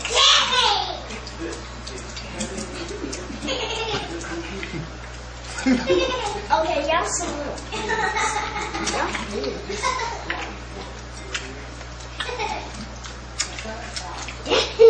Dang, guys, y'all just fall asleep. Dang. Okay, Mr. Martellus, it looks like you win. Who y'all think won? You be a judge. You just right to say who won. Black Olympics. Who won, Sharp? His watermelon look a little cleaner. What? Who won? All you did is rub it in his face. Now, I'm going to tell you why I showed this particular clip. I want to be clear so we understand. I know it speaks for itself. I don't need to talk about the clip. I'm going to tell you why I showed it. You saw some young brothers up there. Those young brothers weren't bigger than these guys. They probably are not physically stronger than these guys. But whatever was put into those young men, when you watch that clip, you got a very different thing. These are one of them's a professional football player. Or at least he said he was. So, or they were talking about it, but they look like football players. These are very physically strong males. But where do they get the idea, first of all, to compete eating watermelon? I don't know if y'all remember, but they used to, this is the thing they used to show in the 20s and 30s and stuff like that, in the 40s. Even stepping fences and stuff like this. So obviously they've had exposure to this kind of thing. But more importantly, if you sit down all day, every day, watching Def Comedy Jam, Martin Lawrence, all of the buffoonery that we watching today, what are you doing? More than anything, you're being educated to what? Black manhood has no value. We're a bunch of clowns that don't have any purpose in life. Because if I look at them, and I ask you what the purpose was of those brothers we saw on the marching, they were very clear what their purpose was, right? Protect Farrakhan at all costs. You know, they're going to fight the devils. They're very clear. They identify who the good guys are. They identify who the bad guys are. And what they're going to do. We soldiers. They know who they are. That's their job. We talked about education in the beginning. You see what your purpose is as a group, then you define what you're supposed to do. Can anybody tell me what these guys think their purpose is? Eat watermelon? I guess teach the kids how to eat watermelon. Thank you. It wasn't really, it was a trick question. They obviously don't have no purpose. But she pulled out, of course that's my mom, so I figured she'd happen. But she pulled out exactly what I wanted. I wanted somebody to say that. Education. Not only do you see through what they're doing, you understand what they must think and how they must feel about themselves, but did you hear the children in the background? Yeah. So, what are those children learning about black manhood? What does it mean? It doesn't mean anything. Watermelon. It doesn't mean anything. Their vision of black males, they sit around over things, right? So, are you really expecting a girl growing up in an environment to grow up and respect black men, respect black male authority, to be a good partner that doesn't want to lead. It seems to me, if you behave this way as a male, that you should expect a woman would think, I'm going to have to lead them one day. Because even if she's not equipped to lead you as a man, you need some leadership from somebody. She can do better than this. So, yes, sister. And you oftentimes see that individuals who behave in this manner are those who are elevated to a certain, reverence, a higher status in our community, and they do what? They're rewarded for this behavior. Right. But being rewarded and put in a higher position, they do what? By being buffoons. Right. But what does it do when they're put in that position? It educates everybody else. So they take them, and we see them on these platform movies and all that, and now all of us are being educated, adults, elders, and children, to that, which is massive. Let's see, now we got it. It's a serious miseducation campaign. We call it entertainment. It's nothing but education. Teaching you how to think about yourself. Why is it that the drill team, wasn't that fun to watch? I mean, just forget about what they were saying. Some of y'all were scared. I see y'all saying y'all kill y'all. I was like, oh God. But I'm saying, just watching them march, wasn't it cool? Just the logistics of it. Wouldn't that be something that would be entertaining to sit down on a Sunday night and say, oh, they're gonna do the drills tonight. I gotta see who's gonna win. I think my city gonna win. It would be, would you tune in to watch that? And it wouldn't make you feel like a buffoon or clown. It would make you more serious. And what they're saying would make you identify there's some things that go and makes you think. That is not the education that they allow us to get. Anything that will teach us to stay in the condition that we're in, that's what we get. And so the only thing that black males in this environment, I want you to understand, pretty much the only things we get, quote unquote, educated to in the environment that we're in, spending our money in the wrong way and being clowns, writing on our bodies, defiling our own temple, saying we don't have value, being homosexuals. That's all this is about. In every way, shape, or form, homosexual behavior. Even though they think it's thuggish, the idea is that black malehood is homosexuality. Not even protecting your own sexual value. And criminality and murdering one another. Everything we see from movies, to what we learn in classes and schools, to what we learn in the environments with our friends and family. Everything that our sons are being educated towards is in one lump sum right here. The homosexuality, transvestite, the drag queens. Why do you see the brother, the God wizard is being educated to male backwardness and self-destruction. That's all. There's nothing fancy about it. Our sisters, all they're being educated is that you need to take your clothes off. The only thing you have value for is how much you can shake your behind. And how much sex you give away for free. How new, now this is the elder, and I looked at it, I said, wow, they really, this miseducation process is very sophisticated and acceptable, because now this is not no 25-year-old sister, this is an older woman, but they convinced her, and this is in a magazine, it's a main magazine, it's not a little obscure internet picture, it's like one of them, like Ebony or not Ebony, it's one of them bigger magazines, and she's advertised something, some skin lotion or something, but why would an older woman like that, dude?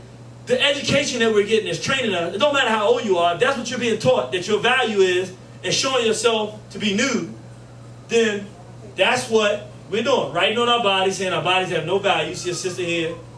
This is real, sister. I'll be honest with you. And I know it hurts me to say it, but Sister Michelle Obama, I have a lot of problems with this sister. Because the only thing she's done definitively, the only message she sent definitively to black women is to take off more of your clothes. This is a picture of her on the cover of People magazine, which means, look, that looked like lingerie. When I first saw the thing, I almost fell out of my seat.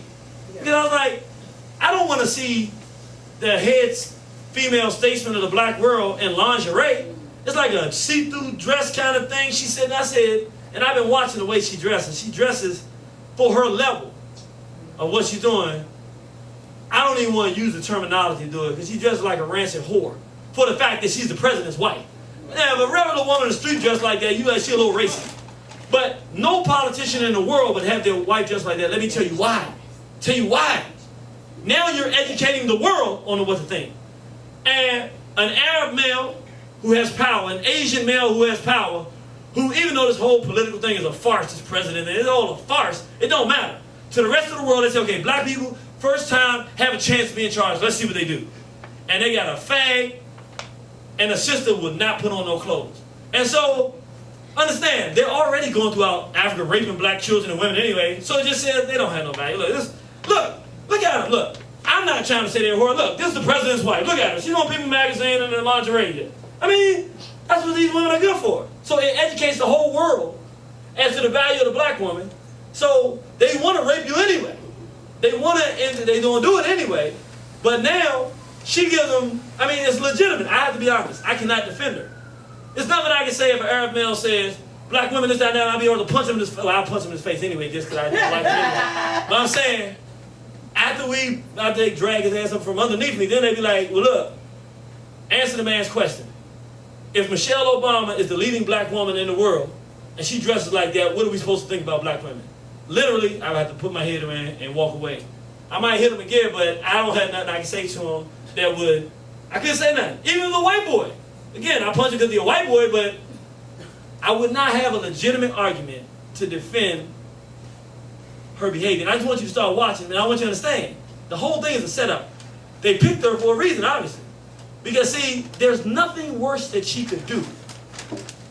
With what's happening to black women around the world, all the sexual abuse, and there's nothing worse that she could do than to make the black woman look like she's a sexual object. And that's exactly what Michelle Obama does. Now, let me just give you an example of what a person's supposed to do with their political power, because I'm going to show you it's not hard. It just all has to do with your education. If she was a woman of character, the way some of the black women, and I'm not blaming her particularly, I want you to, it's not an attack on Michelle Obama, I'm talking about what she's doing, not her person.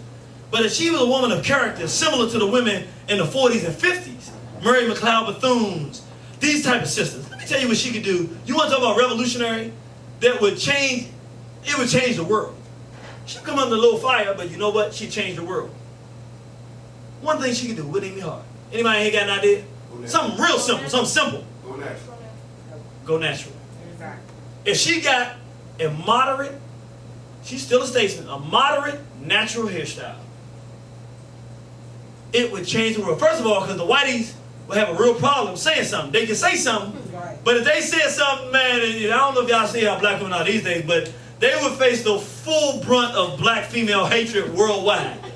Them whiteys be coming to brothers saying, can you help me? I'm like, nah, y'all got to deal with it today, buddy. This is your fight. Let me tell you something. The women, because it would be an opportunity for black women to feel good about themselves, and they wouldn't let that go. Then, if the white boys start getting into name calling, now that she did a natural hairstyle, brothers like myself would start being like, nah, y'all have to slow down on this talking about the sister, because I would see that she's doing something that's helping black people feel better. Now, me and her, we be on the same team now, so then they would have brothers being like far more protective of anybody saying anything about her, because even the brothers that are Negroes and are doing the wrong thing, they still like to see black people doing the right thing. So, yeah, you got your Negroes at first who don't like change, but after they think about it and see that everybody's accepting it, it will become a thing where it'll be a groundswell of black women taking the blonde out of their hair, stop frying their hair. You would just see all the little girls start going, and literally it would be worldwide. The skin bleaching cream would start going there. It's a multi-billion-dollar industry in Jamaica and Kenya and Ghana. All of this stuff, because it wouldn't be you saying you're proud to be black. It would be a demonstration. And here's the best part about it. It's the best part. There's nothing that whites can say that would be legitimate to argue or say that she did something wrong about having her own natural hair. It'd be no intelligent way that they could approach targeting her for that. They would have to start giving her problems on something else. They would have to start making something else. Because if they made a black person having their natural hair an issue, every black person would be outraged. Even Negroes, Uncle Tom, everybody would come on the same page. We say, wait a minute, how you going to tell us we can't have our natural hair? Right. Even a Negro, even a black woman who ain't never had her natural hair, but at that point say, wait a minute, it's one thing if I'm self-enslaving myself, but then to hear somebody white tell me that I can't do it, we would have people who wouldn't do it just to buck the system. Yeah. There'd be nothing they could do. It'd be revolutionary. That'd be far more revolutionary than taking off your clothes. And so I show this picture here because this is a real picture. This is right on the Northeast Washington, D.C. The important thing, I want you to know, she wasn't going swimming. This is how she was walking around. It wasn't like she was going swimming tonight. She was going swimming, you thought she was going to know. This sister, this is how she dressed. But you see what's happening here, right? Now, we talk about how a sister going to look at those Negroes that we just look, eating that watermelon and growing it. Now, how is he supposed to look at the black woman as an African queen? Are you really telling me that he posted this little young boy looking at this, her behaving this way? He's actually supposed to say, no, don't call black women the B word. That don't make sense. Don't disrespect the black. What are you really going to say? What is she teaching? I ain't talking about if it's right or wrong. What is she teaching them? And that's what education, the miseducation of our people is doing. And this is the important part about miseducation. This is a factor, and the young lady just mentioned it, but this is the critical part about it. This is what makes miseducation so deep. It's the key element today in the development of black children. In other words, if you look at black children's behavior, what you would say is it's the result of miseducation. That one word sums it up. But this is what makes it so important that you need to understand. Miseducation gets worse through generations. The reason is miseducation starts with the whites telling us what to do and what to think. You have no value, you black and you ugly. Here's the problem with that. Problem with that is that it can be very effective because they're educating. But one, you might don't believe them. Because some black people just don't believe white folks. We just know better. Two, if they mistreating you, you might don't believe them because they mistreat you. And you just don't go with what they saying just because you're mad that they mistreat you. Three, somebody might come and say, don't believe nothing them white folks tell you. You still got value. So, yeah, they can miseducate you, but there are potentials to resist what they're teaching you. But after the second generation, the white steps back and supports the parents who will teach the children that. Now, your black mother's telling you, you ain't never gonna be nothing. You black and you ugly. Your black father, you ain't nothing but an ugly black this, that, and the other. Now, you're gonna believe it. Because it's not your natural enemy, it's the person who's naturally designed to take care of you. What alternative do you have? I mean, you pretty much gonna believe it, and you got that 1% of our people who just not gonna believe nothing bad about themselves and not gonna go with the grain, but 99 out of 100 people are. You always got that one that's just like, you say what you want, I'm valued. They're not gonna believe it. But that's almost nobody. And in the scheme of what we talk about, it amounts to those few people who get out of this system and save us. That's what it is. Those few people who really get out there and say, I just won't comply. But the vast majority of us, on some level, in some way, shape, or form, we believe what we're told. And that's why the miseducation of black people is so intense today. Because whites have stepped back, put black people in charge of the miseducation, and the rappers are miseducating, and the black people in our community are miseducating, and we use the N-word and tell our people that we're not Africans, we're not even black men and women, we're N's, which means you have no value. Our women are not black women, they're not queens, they're B's. So we've been educated or miseducated completely to our own self-destruction by black people. While whites sit back and say, well, I don't have to miseducate them, all we got to do is exterminate. Now, they'll put themselves in extermination position for me. Before, they had to miseducate us to put us in extermination positions. Now they've let us take part of the job. They've they contracted that out. They contracted the miseducation of black people out. Yeah, we take that for a little fee. We'll go ahead and miseducate these black people, and we miseducate them. And now they can really concentrate and focus because they don't have nothing to fight. Because there ain't nobody fighting them. They can take their fullness of their time and energy figuring out how to exterminate now. Because they don't have to miseducate. Because we're doing it ourselves. Now, because they're going into full extermination, that's why they're pulling us out of education, because even though we're miseducating our people, we don't necessarily know that's what we're doing. But grown adults seeing an onslaught on the children might make a change. Well, if you move those grown adults out the way, the children have already been miseducated, and put whites in there, now there's no possibility of change. They're doomed. And so that's why you see them all around. That's what the gentrification is all about. It's extermination.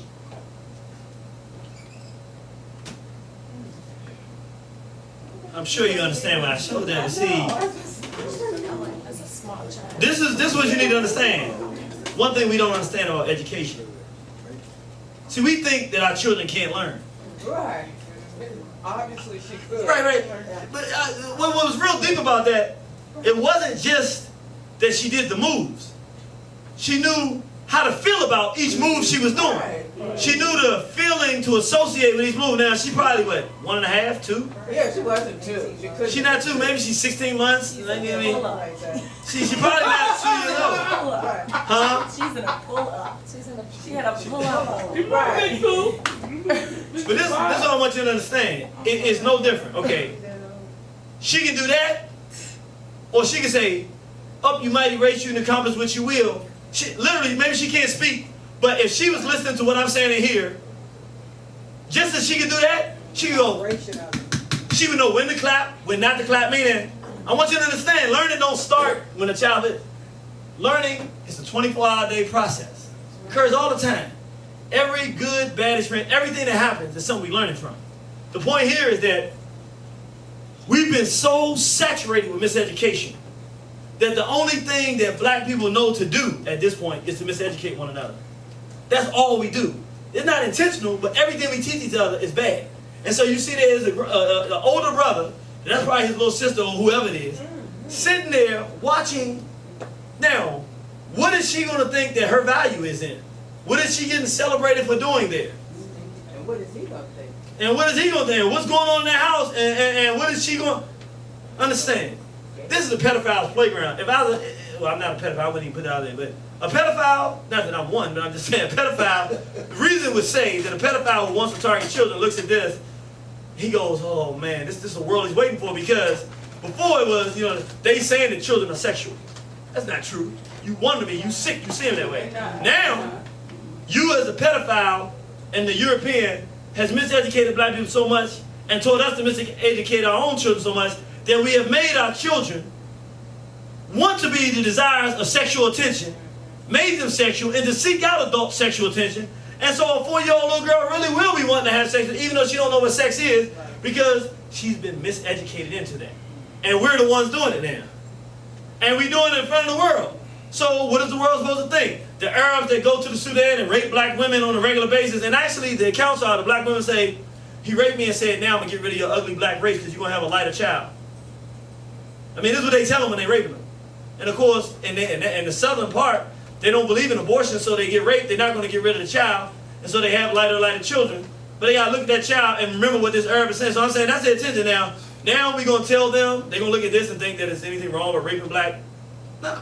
Not that it would make them think it anyway, but if they saw some Arab or somebody or some white boy or a Negro mess with a child, and they had a video where brothers took him out, hung him on a lamppost and cut his head off. That's right. All the pedophiles, education. What does it mean to mess with a black child sexually? I don't know if I want to do it. That ain't going to make them stop messing with children, but they pick somebody else's children. Why you don't mess with white folks' children? Because if you black and you know you mess with somebody white, you know what the consequences are. Why you want to go to an Arab country and try and rape a child? Because you know they don't even want you in their country to begin with. But they find out you mess with one of their children, somebody going to die quick. And it's going to be real quick. Ain't going to be no trial. They're going to take you somewhere and cut you up. They educate. And so that's what we got to talk about, how you educate. See, there are different ways of education. One, following instructions. Basically, that's what you do with babies. You tell them to do something, they do it. That's one way that people learn and are educated. Two, observing people. Like a little girl, she's watched other folks do that. She didn't do that on her own. She watched other folks do it, now she got it down. And that's a major type of education that we get. Interaction with others. Sometimes it's not even either of those two. Sometimes just being in a room or around other stuff, just the natural process of learning happens because things happen. And whether you're paying attention to them or not, just being in an environment or participating in something is a teaching tool. Reading and studying, that's a way that people are educated. And that's how they learn. Listening or watching media. This is a big one. Because it takes two things. Sometimes you can listen to something like listen to the radio. Sometimes you can watch something, look at magazine pictures or something like that. Looking at pictures of a country, looking through people's pictures, you learn. He has big, tall, shake their house different. That's learning, looking. But when you put looking at stuff and the sound together, it's a real powerful thing. That's why the television is so powerful, because you're seeing things and you're hearing them, which is what you do. You can actually figure out how to do it. You don't have to guess. You know, when you hear something on the radio and somebody talk, you have to envision it in your mind. But when you see it and hear it, it tells you exactly how to do it. So it's a very powerful method of teaching. Like, for instance, I could have told you, I saw this little girl, she couldn't have been but 16 months dancing, and you don't have nothing on you listening to the music and watching her dance to the music. I don't have to say nothing. All my words, if a picture's worth 1,000 words, video is worth 1,000,000. Trial and error. Another way to learn. You just do things and trying them out or practicing, and you learn because something comes out of that trial and error or practice that teaches you how to do something better or you learn something new. Schooling or training, what we're doing here. We're actually sitting down with a format to learn something. It's schooling and training. Thinking.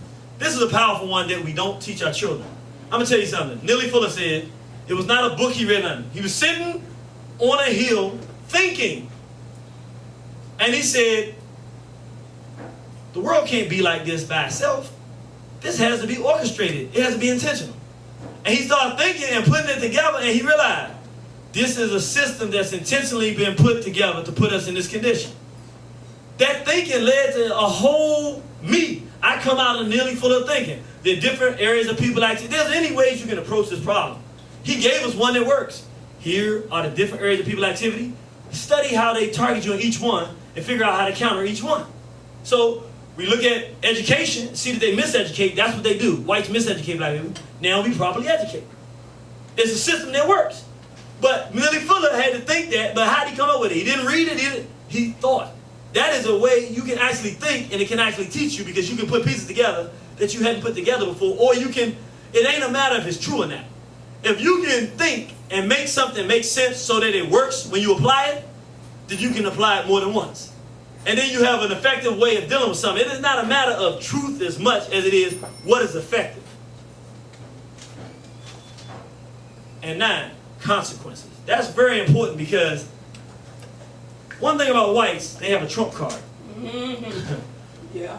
One of the things that they've learned, there's a guy named B.F. Skinner, again, an educator at Chicago, University of Chicago. And he started realizing, he said, you can get a person to do and be anything you want them to be through consequences. Rewards and retributions. Meaning, that's right. If you reward people for certain things, they will do that more and more and more. The more you reward them, the more they'll do that. If you punish them for certain things, then that'll be what they do the less. And that is 90% of people. They did a study, they had monkeys, and they realized that if you put monkeys at the bottom of the steps, they're going to try to come up the steps. If you take water hose and push it down, initially they're going to keep trying to come up, but eventually they're going to stop coming up the steps. But here's the amazing thing. When those monkeys have babies, those babies will never go up the steps. Now the monkeys originally would have went up there, but the babies have learned from the parents because the parents pull them back, and literally you never have to have anything prevent them from going up the steps. And it will take, it's a complete chance that one day, there's no telling how long it will be. It could be a house full of monkeys. It's just one monkey who will say, I'm going to go up those steps. I'm going up those steps. But it's nothing that you can wait for because that's how much consequences teach. And so that is the main tool that whites use. And this is the thing. They don't have to teach it to everybody. They only teach it to the rebellious of us. Because what happens is the rebellious people are the leaders, the ones that don't listen, and they're the ones everybody follows. If they teach the leader-minded, the rebellious type, if they teach them what the consequences are and they don't fight, nobody else is going to fight. And so that's what happens in our community. So we got to understand, we're going to move on a little bit faster here, but y'all look like y'all comfortable. Y'all all right? Yes, you look comfortable. You learning. Are you learning? Oh, yeah. Being educated? All right. What is the basic purpose of white miseducation? Because then we understand what it is and how it works. But what's the purpose? Well, we already talked about it. The purpose is very simple. To convince black people to commit suicide. Now understand. I want you to understand. Their goal in life is to exterminate us. But their goal for teaching us, again, they contracting out. You know, their full job, like you know how it is when you get a contractor, right? And they say, look, I want you to build a house, but I also want you to do the plumbing. Well, he don't do plumbing. So what he does, he do a contract to you to fix your house and do plumbing. Then he go and pay a plumber to come do the plumbing. This is how whites have it set up. They want to exterminate us. So they figure out how to implement all the systems to exterminate us. That's what they're going to do. But the job of putting us in a position where we're easily exterminatable, they don't want to have to go through all that because in the course of that would make us fight them back. And plus, it's too much work. So they contracted out to us. For us to commit suicide. They want us to miseducate us to, we want to kill ourselves. So that we kill ourselves, we kill our children, we kill our respect, we kill the way we look, we kill our future, we destroy everything that they would like to destroy. And then we're just bodies just waiting there for them to come in and finish up the fray. And so when you look around the world, like this is a picture in Liberia, with so many black women getting raped, they got a billboard that up says rape, you know. See free treatment now, because so many black women getting raped in that country based on wars that were created by the whites, that they saying these women need help. Now we have places set up, but here's the problem. Some of those are just good black women who are saying we need to help our sisters and men. A lot of times when whiteys come in there, they say, now that she's been raped, now we need to tell her what to think. She got to hate men.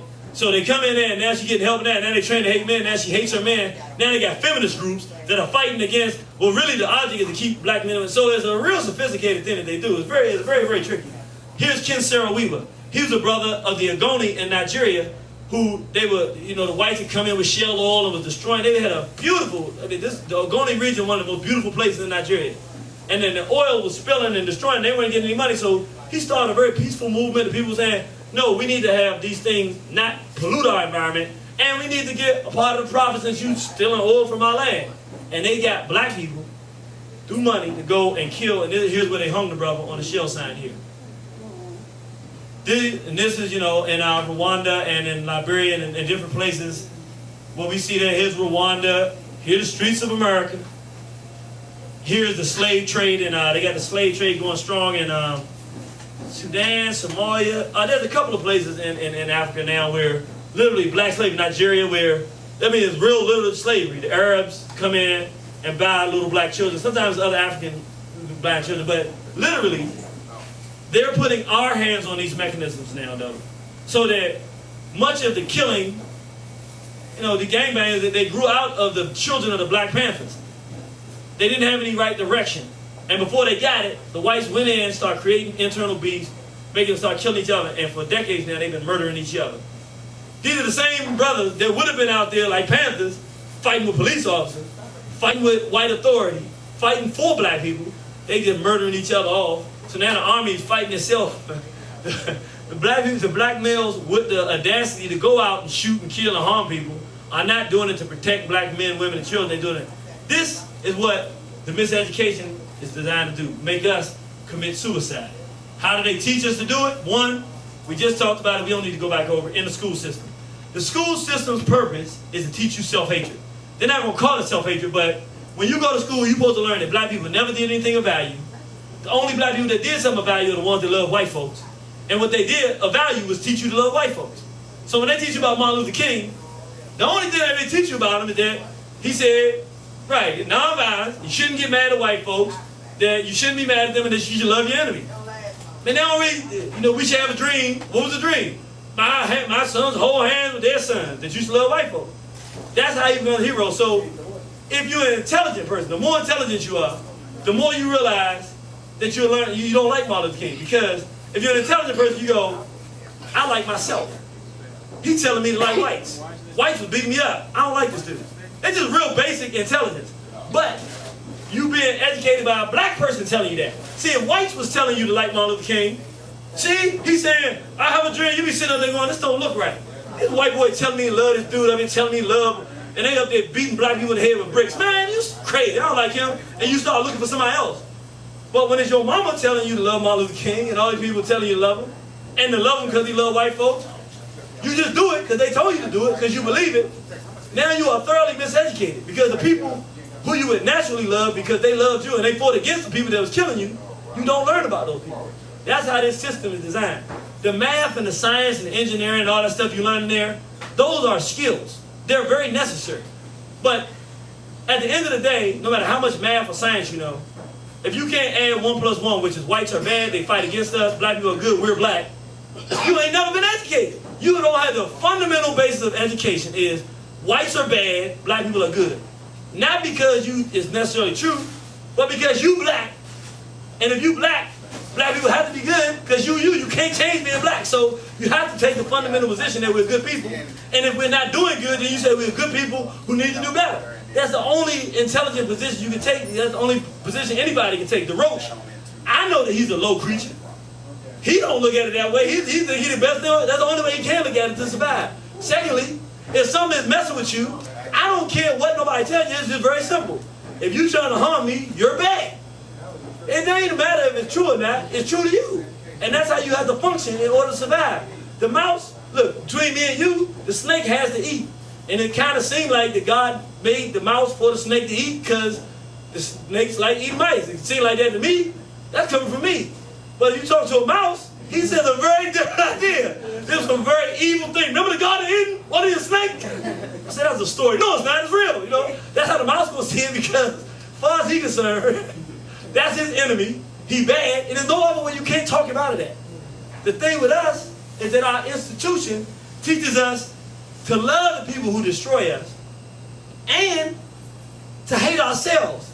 So every image we get, all the stuff we learn are about people who are not promoting us doing the very things we need to do to survive. So if you do hear about Malcolm X, he's painted bad. If you hear about Garvey, he's painted bad. All the people who, if you really heard them, without nobody telling you how to feel about them, Khalid Abdul-Muhammad. We've been educated not to like this guy and everything. So before you hear him, you know, we don't like the nation, this and all this stuff. But I remember, look, I'm talking about me. Can I tell a real quick story? This is a true story. And my favorite speaker in the world, honestly, Dr. Khalid Abdul-Muhammad. Brother Quasi too, but I ain't gonna lie. Dr. Khalid, man, he just had a way of talking. And he just make you, how many of you ever heard Dr. Khalid Abdul-Muhammad? Y'all know what I'm talking about. If you haven't heard him, you just gotta hear him for yourself. But the brothers one day was telling me about Dr. Khalid Abdul-Muhammad, but the paper had said that he was a hate monger, and he had made this statement that all the homosexuals in South Africa had to be killed, and he was saying all this stuff, and I didn't even have no problem with none of the stuff. It was just, they had painted a picture of this guy being a bad person. So they were talking to me, I'd never seen him, and I was like, I just don't know if I can get with this dude. Now, I have never seen the dude, I never heard him. I'm arguing with them, they're like, bro, just sit down and watch it. He was on the Donahue. After 2 minutes, I was like, where's this guy been all my life? I couldn't believe that it could work, but that's how education and miseducation go. They train you on how to think before you even get to somebody. Most times you don't even get to the person you're supposed to love. You don't even get to them, and if you do, about halfway through, at least you go, why are they telling me not to like this person? Now, what happens, and this was so bad about the miseducation, I'd rather have a person that has no education at all. Like many of our grandparents, people like that, you know what was good though? They were intelligent people. They might not have no education, but they weren't that miseducated either. They knew the white folks wasn't out there. They knew to look out for each other because they had to.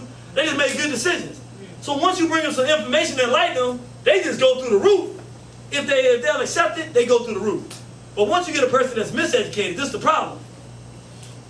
When you're giving them stuff, they fighting with everything that you're giving them. So you got to not only give them stuff, you got to take away half the stuff they got.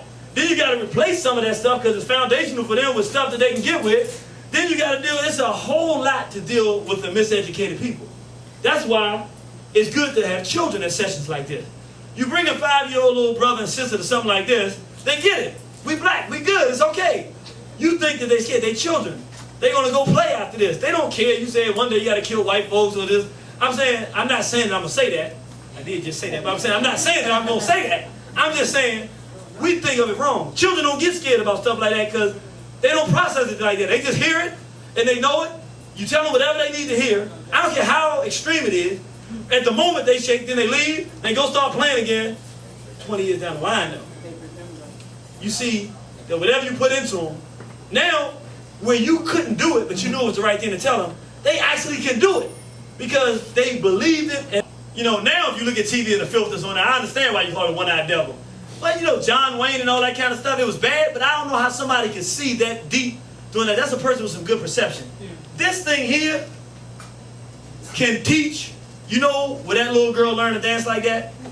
This is the main place. Yeah, she can watch other people do that and do that, but when you turn on that TV, this is all brothers learn. To be degenerates, criminals and murder each other, or to be homosexual. TV is the most dangerous form of education in the world today. And that's why it's international.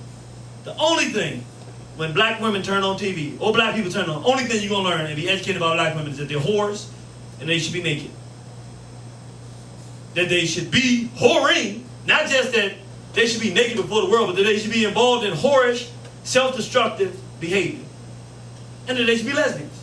They should be with each other sexually and not men. Because men ain't no good. Listen, that is the theme of everything on that TV, from the cartoons to the commercials and everything else. And the only other thing they learn is that they should be dating white folks. That's it. You turn on the TV, you learn to love white folks and all of this stuff here. That's what they learn. This, and I don't even know, I need a vote hand. This is very vulgar, but this came on BET. And I just want to show you how now that they're taking it from the, how many people want to see something, the language is vulgar, it's not any nakedness, but it's kind of vulgar, but I have it up here because I was going to show it. It's a thing called, the idea is they were saying that the guy that created it, it's the brother that created it, he was saying, you should read a book. But what they've done now is through the education, this is real sophisticated too, it's getting sophisticated now. You're supposed to be teaching people through education, so if you tell a person to read a book, you would think that that kind of thing is positive. What they're doing now is they're merging the degeneracy and the backwardness and all the wrong stuff into good messages. So now, the only message you're getting is to be degenerate and backwards. This got a lot of curse words though, and negative curse words. How many people want to see it anyway? Alright, so that's the majority, so we're going to go with it. It's called Read a Book. It came on BET, just like this. They showed the whole thing.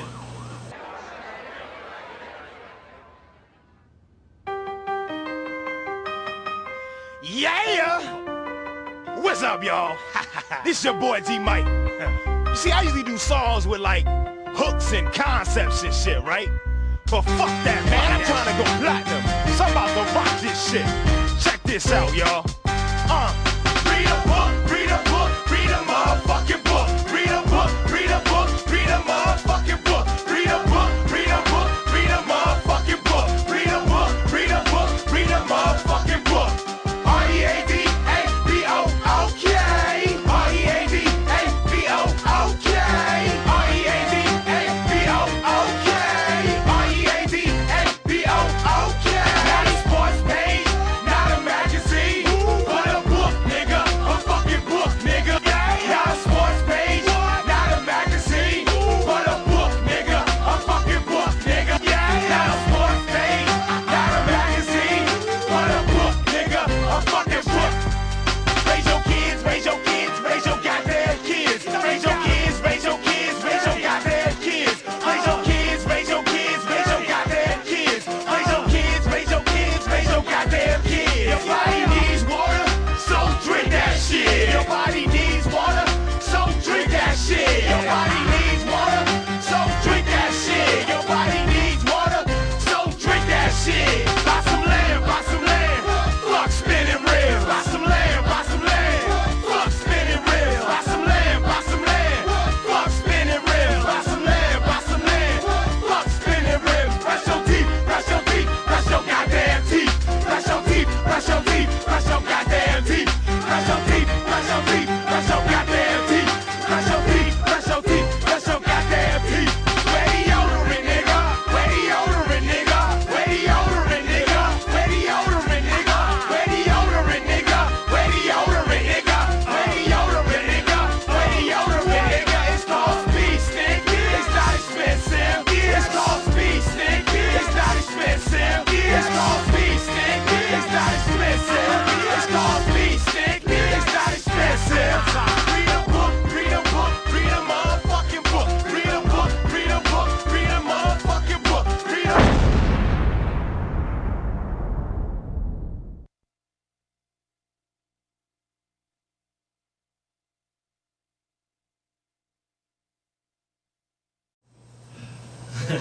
I'm looking at your face. Some people, you don't have to say I'm speechless, but pretty much you're speechless. Yeah. Let me just say, because this is very important to understand. Every 20 years or so, there's a lot going on, but this is education. So I got to teach you. Every 20 or so years, black people just decide we're going to move in the right direction. And usually, it just is a movement that comes up and white folks just got to deal with us. What they did, and they saw it work so well now they know that it happens about every 20 years. What they do is, they have a thing that they do before it comes, and when it comes, it ain't nothing they can do to stop it from coming, but they just derail it. The last one they did was about the late 80s, and that's about 30 years ago, but the late 80s, early 90s, late 80s, there was this thing called hip-hop. And it was going in the direction with Public Enemy and these guys of being revolutionary and knowledge, and we were wearing African medallions around our neck, and people wanted to have knowledge. We were saying police brutality is wrong, and we should have our natural hair. This whole explosion had happened. And they were like, this is dangerous, because they found a means. You know, they had taken over the music industry, but all the brother needed was a microphone, a DJ right there, spin some beats, and he could and this form of music was, and he was actually putting dates and times in it, so it was becoming a form of education, and it was uplifting. It never made you feel bad. We didn't call each other the N-word. I know it never made you feel bad, but it was going in the direction of being very uplifting for black people. And then a group came out called NWA, and they had a white so-called Jew manager, and they started calling black people the N-word. Not just once or twice when they got mad, just that all black people were the N-word, and that black women were bees, and that we should kill each other. And these hats, at first they were trying to shut the hip-hop industry down because they was like, it's going to kill us. Then they said, oh, wait a minute. Let's let these guys in. Yeah, but they say F the police. That's fine. Rewards and retribution. The songs we don't like, we'll fight against them when they say F the police. We'll shut their concerts down when they do that. The songs where they talk about killing black people, they can sing them songs, we play them on the radio, they can perform them anywhere they want to. And literally, any other rappers that are talking positive stuff will take away any contracts they got. But they making us millions, it don't matter. Other groups will come in and make us millions. Whatever we sell will make us millions. We won't allow anybody to say anything positive that can make us millions. We'll only let degenerate stuff come in. We'll reward degeneracy and backwardness. We'll punish positive stuff because you won't get a forum to say anything to anybody. And people like Poor Righteous Teachers, I remember, I never forget, man, it hurt my heart. I used to watch, there was a show called Teen Summit, and it used to be a valuable show to watch. They had Dr. Wilson on once a month. I mean, it was a good show, man. It was. And I never forget, right when this was happening, there's a brother from a group called Poor Righteous Teachers. He had a real nice rhyming style, whatever, but he really loved black people. And I remember he went out, he made his own album, and the industry was shutting him out. And on the front cover of the album, it had, this was before DVDs and all that kind of stuff. It had the black man Willie Brown who had been lynched by the white crowd and everything. And I was like, man, I want to hear this album. Because when I saw that picture, and he was trying to get on BET saying, I need to get this out there for my people. And they let him speak once or twice on BET in the crowd. He wasn't even a guest panelist to talk about the issue.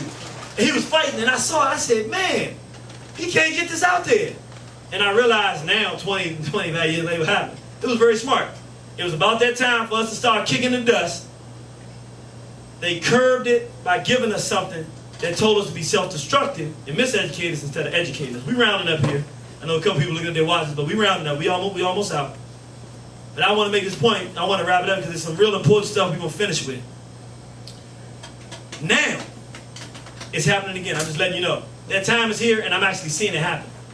What they're doing now, though, because they're seeing the rise of consciousness and information hit the street, it's a brilliant idea, and it's threatening to be very successful, and it'll be more successful than gangster rap.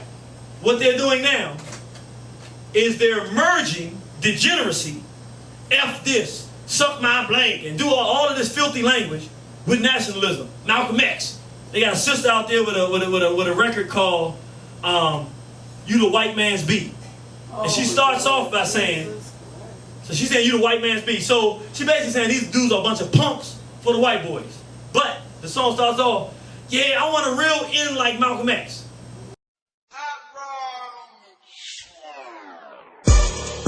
Hey, I love it. Hey, you know I'm looking for a real nigga like Malcolm X. Real niggas start revolutions. I'm talking about a nigga ready to bang for what's ours. Your grandmammy took the crack of cotton and you smiling. I want a real N-word now, like Malcolm X. Not a real liberator, not a real man like Malcolm X. I want a real N like Malcolm X. That's it, bro. So now, you got people out there that are out there talking about comedic knowledge or information, or talking about the truth of our ancestors. Y'all ears need to wake up. Y'all ears need to wake up now. The message is, you need to read a book. Who? Read a book who? Who? N-word, right? So, at the end of the day, all of us are what? N-words. So all this stuff you don't read a book, all you learn from is this. What this new degenerate nationalism, I call it black degeneracy, it's a war right now between an emergent black degeneracy movement and black nationalism. Where you have people who don't want to stop drinking liquor, who don't want to stop calling black people the N-word, who don't want to stop being thugs and being in the street and bring the whole degenerate culture. But they do realize that white folks are trying to hurt us, and they want to push nationalism because on some level they do want to help black people. So they want to do that. Traditionally, this is how I save black people's lives. Let me tell you the danger of why we got to do something, and then we'll move forward. This is how I save your life. I have information that was shared with me that is life-changing. And I know how to deliver it to you because I am you. I see myself as you. I know what you're thinking. I know what's inside you. I know how to share this information with you that it will make you look at it different and change. See, that's the most important thing. I don't care how you look at it. Oh, he's smart. That ain't important. It makes you say, dang, I didn't think about that. That's true. I'm going to do this different now. I used to use the N-word. I ain't going to do it no more. The brother gave a message. I didn't read before. Now I realize I got to read differently. I used to go out and do the treat sisters like this. I can't do it like I used to because I realized I'm doing damage. I used to do strip clubs and stuff, and I had to change. I got to get out of it because I saw what I was doing.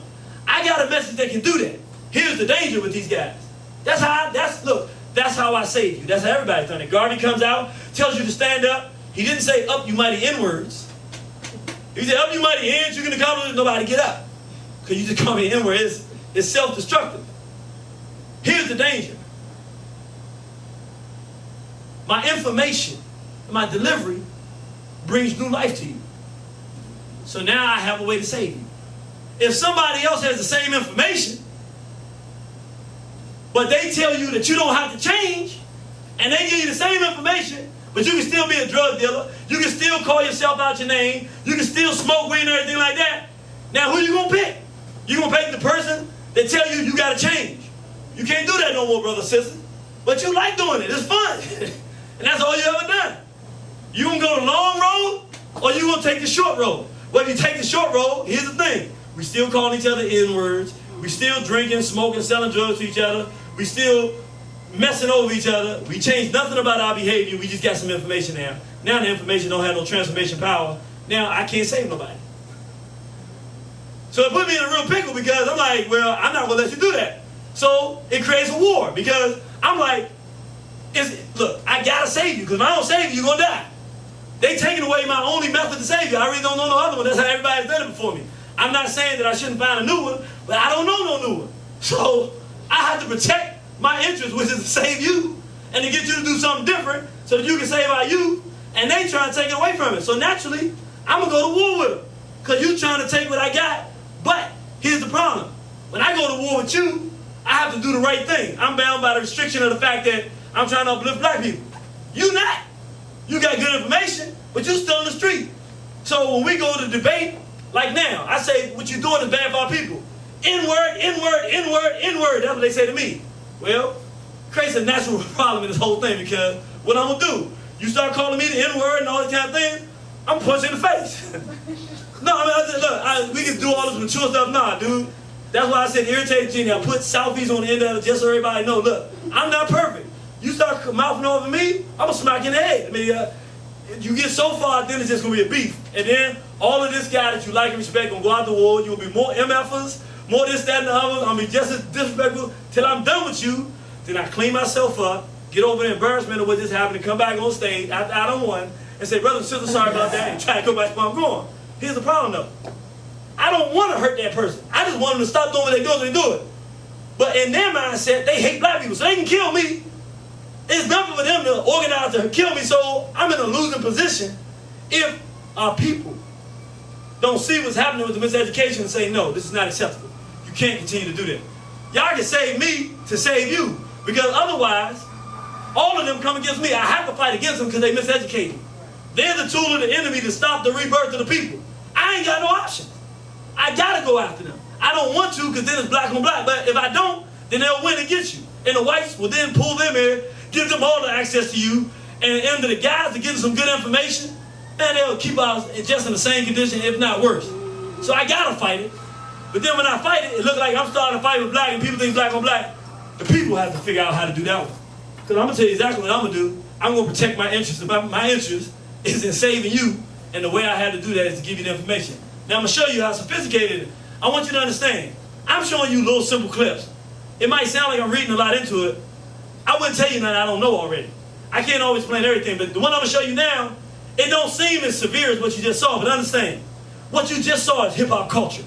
A culture of complete destruction of black people. I want you to look at this clip. It's not gonna seem that bad, but if you understand who they are and where they are, then you can understand that this is all an organized plan to bring us completely to our knees. So my 3-year-old, she especially loves GCI. That song, Drop It Like It's Hot. She thinks it's Drop It Like a Sock. So she's singing all in the back, Drop It Like a Sock, Drop It Like a Sock. And she loves GCI. I appreciate her, Kim.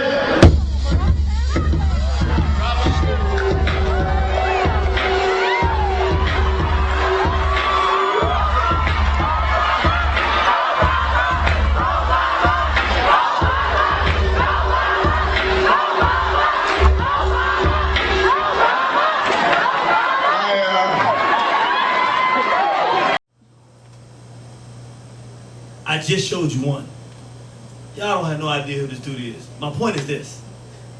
You cannot be a serious, astute black man or woman at any level and not recognize that that is not healthy for a 3-year-old child to be singing Drop It Like It's Hot.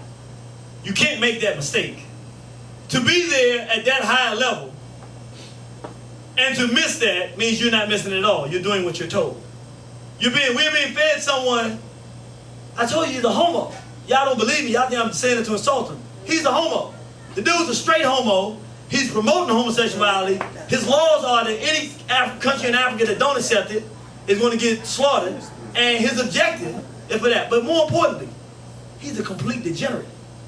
No man of stature allows his woman, who is a statesman, to dress the way his wife does and goes around like that. A man wouldn't just, I don't care, even a weak man would be like, nah, baby, you gotta do something because you represent me when you walk out that door. If it's anything inside of him that's a man at all, he don't allow that because he knows what it is. This dude is nobody. But more importantly, at a high level, he's ushering in the type of degeneracy that we're not paying attention to. On the one hand, we're saying we don't like the homosexuality in our community. On the other hand, every time he appoints somebody to a position, they're homosexual. He's passing all the homosexual laws to make it legal. Now he's passing the homosexual law. Y'all ready for this, right? You gotta learn how to play warfare. If you speak out against homosexuality, and somebody goes and commits a crime and says that they listen to you, the person who spoke out against homosexuality can be charged with a hate crime. Right. Let me say it again. If y'all know the Teddy Jenny, then go get in that turn of rise and stuff, I'm going to be doing many millenniums in prison because at the end of the day, this stuff's going to stop and things will happen and they're going to have good justification to blame me for. So I see it coming online, but he putting it in. It's not his idea. He's doing what he's told. I'm sorry, the brother had a question? So you saying that allegation between Larry St. Clair and Obama is true? No. No, I wouldn't use no homos. They did. He is the first president in the United States that had a white individual at the National Press Club do a National Press Club conference that he had sex with Barack Obama and describe all the sexual stuff they did. But I don't never believe no homos because this was at the National Press Club. So his name is Larry St. Clair. First president that ever had something like that happen. That should tell you something. Then this is verified. 2 homosexual, 1 transvestite members of the church he used to participate in Chicago. Now this is a fact. These were his friends. These part ain't a fact. Now I can't say what they did, but this is a fact. 2 of them have been murdered. The allegations are, that's a fact. The allegation is that one of them was about to come out and say that Barack Obama was a homosexual and that's why he got killed. I can't verify any of that. But it is a fact that 2 homosexuals in the club, and it's also in the church, the club, church, same thing. And Reverend Wright's church is one of the foremost promoters of homosexuality in this country. They have a gay ministry, meaning gay singles, where homosexuals can come together in his church as part of Reverend Wright's church. So this whole thing is real easy to see what's going on. I'm saying he's a homosexual because I have some inside information that I can't give out now because people will know where it's coming from. But suffice it to say, brothers and sisters, all these forms of media, books, everything have been saturated with miseducation. And last thing, we talk about this, then we're going to move out. They teach us through consequences, very simply. It's real simple. And they don't have to say it. Our people know it. Even people who are ignorant. Fred Hampton, freedom fighter, and you can put him in the same line with Malcolm X, or even Martin Luther King for that matter. Anybody that's not doing what they want to do, they kill you. And anybody that's doing what they want, R. Kelly rapes children. No killing R. Kelly, he's rich. He's richer than he was before he raped the children. Now, it's just consequences. You rape children, that's cool. You fight for black people, you get killed. I'm gonna tell you how well it works. You got black people in the street, ain't never heard of Fred Hampton, don't know nothing about our struggle. They hear you talking black stuff, you have experienced this, you know you have. Nah, blah, blah, blah, blah, blah, blah, blah. You going back and forth with them, nah, they don't agree with you. Then you beat them up on every point so they can't dispute you no more. Then they say, man, you keep talking like that, you can get yourself killed. Right. And you're going, well, you don't know none of these people I'm talking about. How do you know I'm going to get myself killed? Because through white education, through the course of coming up in society, you have been taught that if you cross white folks, you're going to get yourself killed. And that's why most of our people don't cross white folks and don't fight this thing. And that's why most of us try to stay Negroes, because we know if we try to stay Negroes, we might get some crumbs off the master's table. And we have been educated in that way through consequences. 4, we're going to go real quickly, and then we're done. 4 things that this miseducation has led to. 4 mental conditions. And they're pretty self-explanatory. I don't have to go into them. We call it pathological Negro madness, meaning miseducation has made our people so crazy that we have conditions and disorders that are easy to see because they in almost all the people we deal with. All of us in here have experienced it on some level, even ourselves. 1 is mad integrationist Negro syndrome. We call it MENS. Meaning, I'm serious. This is it. Like, it's serious. That's a play on words. Well, a disease of the black mind that compels black people to do everything in our power to integrate with the white race, our historical enemy, with the expectation that our condition will get better. Meaning, that is mad. You gotta be kind of crazy to think that the people who enslaved you, that you're gonna get closer. Look, before when you were by yourself, you were free. When they was in Europe, you was free. When y'all got together, you got on slave ships. Now, you got your own neighborhood, but you want to go back to the people who put you on slave ships, who shoot you in the street. You're mad, you're crazy, not mad like man, you know. You're not sensibly reasonable, but it's not your fault. This is what miseducation gives. Scared to death Negro syndrome. A disease of the black mind that compels African people to resist fighting against the oppression of the white race at all costs, without regard to the fact that white aggression has not been known to depend on black aggression. In other words, the Native Americans were very kind to white folks, right? When they came to the shore. They didn't fight them, right? They exterminated them, right? The Asians was like, we don't want you in China. So they did the Opium Wars and they went in there and tried to exterminate them, right? It don't matter if you're nice to white folks or not, they're going to try to exterminate you. So hence, it doesn't make sense to be scared of them because they're going to do the same thing to you if you fight them if you don't. The only difference is if you fight them, at least you have a standing chance of winning. So it's not a sensible thing, but they have brutalized us so badly, we so scared to death that we will intellectually find ways to intellectually put ourselves in a place that our mentality says on no condition will we fight white folks. In fact, we'll fight our own people to prevent them from white folks because we are absolutely scared to death. I want you to watch this. It's real short, but I think it makes the point. This is a sick Negro here. His name Jesse Lee Peterson. I've often said that thank God for slavery because, you know, had not, then the blacks who were here would have been stuck in Africa. And you see how bad Africa, everybody and mama trying to get out of Africa and come to America. And so God has a way of looking out for folks, and he made it possible by way of slavery to get black folks into this country. But 100% American. Proud of it. I thank God that he saw fit for me to get here. Never mind that, you know, we were sold. I mean, I guess my ancestors way yonder when were sold by Arabs and blacks to white folks and got us here. The white man came and brought us to the greatest country in the world. The ride over was pretty tough. But, you know, it's like riding on a crowded airplane, and when you're not in first class, it's a tough ride. But you're happy when you get to your destination. And so the ride was tough over here.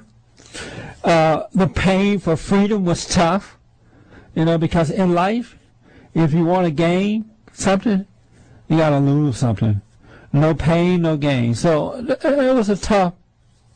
The pain was tough, all for the sake of freedom. So I thank God that he got me here, and to show my appreciation to the blacks who suffer as a result of coming here the Arabs and blacks who sold us to the white man for going there and getting us and bringing us here, I want to say thanks. I guess you gotta lose your mind, right? Because that fool done lost his mind. But the thing is about it that's real interesting is that is the condition of most of our people. It's just not that severe. Most of our people, without saying it out loud, feel the exact same way, and that's why we don't fight.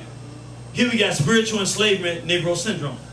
A disease of the black mind that compels black people to see our enemy, the white race, as our deity, God. So in the slave plantation of our mind, we expect to rely on the white race to fix the problems black people have, even though whites are the ones who created the problems in the first place. This is the thing, and it's real serious. The whole, I don't even call it Christianity anymore, I call it slave religion, because it's the same thing that we got on the slave plantation. But it's not just a Christian church.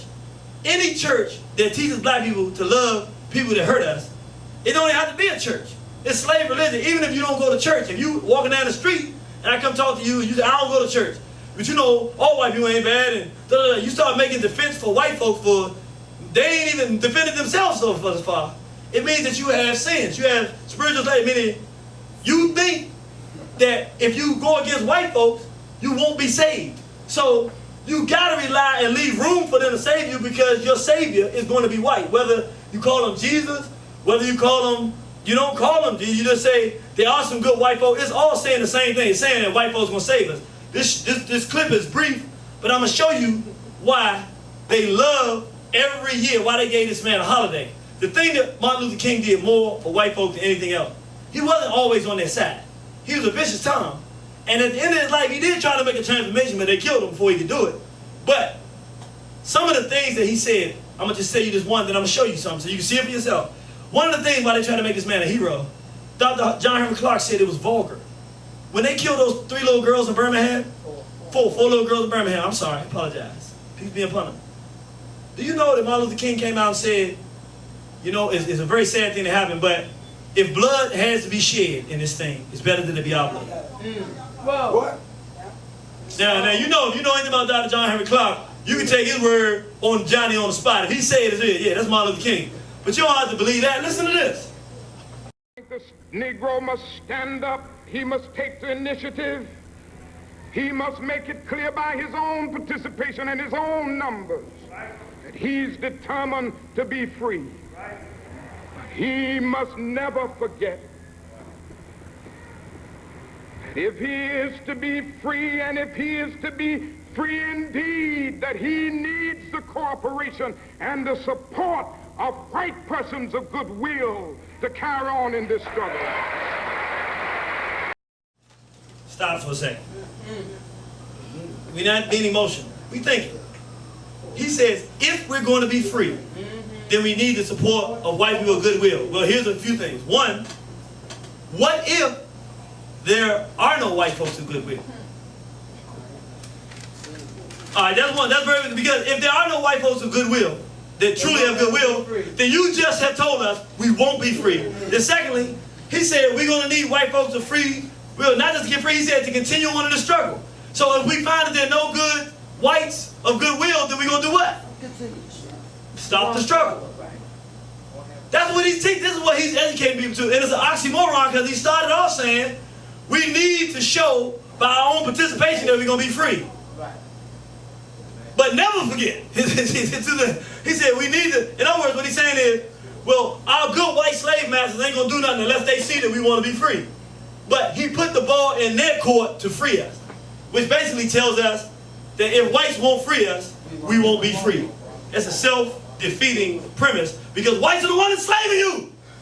Why? If they want to let you free, they can do it any day. They got the power. You free? Black people, you free. No, you free. Matter of fact, they can say, you don't want to be free? I'm going to make you be free. They can lock all of us up, put us in rooms, and make us read Dr. John Henry Clark, play Colin all day, do it, tell black women you beautiful. Let me show you what a white female, she's nothing, she's trash, she's a dog. She stole all her goodness. I mean, they can literally train us to re-love ourselves, train us to rebuild her, if they got the power to do that. If they want to do that, they can do that. Ain't nothing stopping white folks from giving us all the money they owe us back, leaving Africa saying it's your country, do things you will. They can do it any day they want. What kind of ridiculous mind is going to rely on the very person that's enslaving you to make a change in order for you to get free. That's spiritual enslavement. And this is the last one. And this is the most destructive. Well, spiritual enslavement is pretty bad. But this one, it hurts more. It's more rancid. Negrophilia, or Negro masochism. A disease of the black mind that compels black people to love, delight in, indulge in social, political, sexual, economic, educational, entertainment, legal, intellectual, religious, spiritual, and other type of activities and misbehavior that has proven ineffective and is known to cause pain and suffering for black people. In other words, right now, okay, all of us know there was a time we were enslaved, right? We didn't like slavery, right? Well, they have something comparable to that today, the prison system. So if you do what, you're going to end up in jail. If you do what? Commit a crime. That's a cleansing. Our children, our sons are running around the streets because of their miseducation, wanting to commit crimes, wanting to prove he's a gangster, wanting to kill somebody. But the result of doing that is going to put you in a jail where you're now re-enslaved. Somebody tell you what time to get up or anything like that. You know it's going to cause problems. You've seen it. You walk through your community, black women walking around like zombies, going in back alleys for $5 to get some money. What caused that? Crack. Crack. So drugs do what to black people? Destroy us. Our people want to smoke more weed, drink more liquor. How many people have got hurt and harmed? How many of our children got sexually abused by some black man drinking alcohol out of his mind, going and doing that? How many people in our community? So all of these behaviors, so you got a father that drank and molested, but then you go drink. You got a situation where you see people in your community doing drugs and they used to be at the top of their game, now they're at the bottom. Yeah, we do these same things. Homosexuality. You see homosexuals in their behavior, they're not happy people. You see them, they're not, the community is not happy. They do drugs, they do more drugs than anybody. They do all this. It's not a happy community. Yet you want to go involve yourself in behavior that you know already what the outcome is of people being unhappy. Dating white folks and marrying our white. The Arabs and the whites are the ones that messed up your race to begin with and raped you repeatedly. Why as a black woman would you go out and give him something that before he had to kill all your men and babies and sons to take from you? Black males, if you looked at a white female or didn't look at her and they accused you of it, they would hang you from a tree. Now you chase after the white female knowing the history of it is that this is going to cause some kind of major problem among white males, the same ones you so doggone scared to fight against, yet you do it anyway. Criminal behavior, we just talked about it. Gangbanging. All of us have people we care about. We don't like bad stuff to happen to them. Then these gangsters, gangbangs, criminals involve themselves in a life-type behavior that ensures that people that they love and become accustomed to are going to get killed. That's what it's about, driving around killing people. It's a disease of the mind where they have trained us because they have taught us, because this is what happens. And this is the natural consequence of the others. When you cannot love yourself, and you cannot hate the person that abuses you, and you cannot take your love for yourself and your hatred for your abuse and organize it into fighting against somebody, then all of those emotions are going to come back and collapse on you. And all of that you want to give to somebody else, you're going to end up pouring in on yourself. You'll be miseducated, and they will give you the tools and the mechanism to destroy yourself, and you will be in the condition we're in today. Like so here's the homework, and then we're going to be done. Y'all enjoy yourselves today? Yes, all right, all right, all right. It's the first War on the Horizon class. Here's your homework. 1, we've learned about education today. Determine what the War on the Horizon educational approach thinks that black people's purpose is. We talked about the fact that education is supposed to tell people what their racial purpose is. So you figure out what you think it is, and when you come to the next class, you can either say it, you can come up and tell people, you can write it and give it to me, I'll read it, however you want to do it. It's up to you. 2, you tell me, what is the irritated Jenny in Southeast, yours truly? What is his job in fulfilling the black racial purpose? We said that everybody is supposed to figure out what the racial purpose is. Once you figured out what the racial purpose is for our people today, then you got to figure out, okay, what is that dude supposed to be doing to accomplish this goal? And then you come to death. And here's the one that's going to be the most fun. Look, this is not no we love the world thing. This course is going to be honest and truthful. And then truth is okay, even if we don't like it. So this third question, when you write it down, put an asterisk by it, must tell the truth. Because what we'll do is, at the beginning of the course, we do this. By the end of it, we'll come back and see what we think by the end. Will the irritated genie of Southeast succeed in fulfilling his duties to the black race? Why or why not? I want you to answer that honestly. And it don't matter what the answer is, you can't get a wrong answer because these are your answers. This is not like the courses you get at other places. This is a fun class. You come up with your idea, you come up with it, and what we're going to do from now on in all the classes. Can you turn on the light for me, bro? Yes, sir. Thank you. Everybody got the questions? No. All right, let me let you do it. What we're going to do from here on out, I thank you. Give yourselves a round of applause for sitting through. It went a little over. I had designed it to only go an hour out of 2 hours. Then we can have an hour of dialogue. But it didn't go an hour. It went 3. So, but from here on out, I try to trim them down a little bit so we're not here as long. I want to make them an hour and then provide an hour so we can have dialogue. But we did have some very good dialogue. So I think we probably had half an hour dialogue to add it, and people came in a little late. But this is what we're going to do. I know some people come in late, we black, that's pretty traditionally what we do. I'm going to start sharp at 11 o'clock. But from 11 to 11:15, what we're going to do, we're going to go over the answers and stuff like this from the last class. If it gets real good, 11:30 is the cutoff time. Meaning, if everybody gets to read and the person doesn't, you just got to understand, at 11:30 is the absolute drop dead. But if we all finish by 11:15, so between 11:15 and 11:30 is where the new lesson starts. Also, this is just a general homework assignment for you, anytime.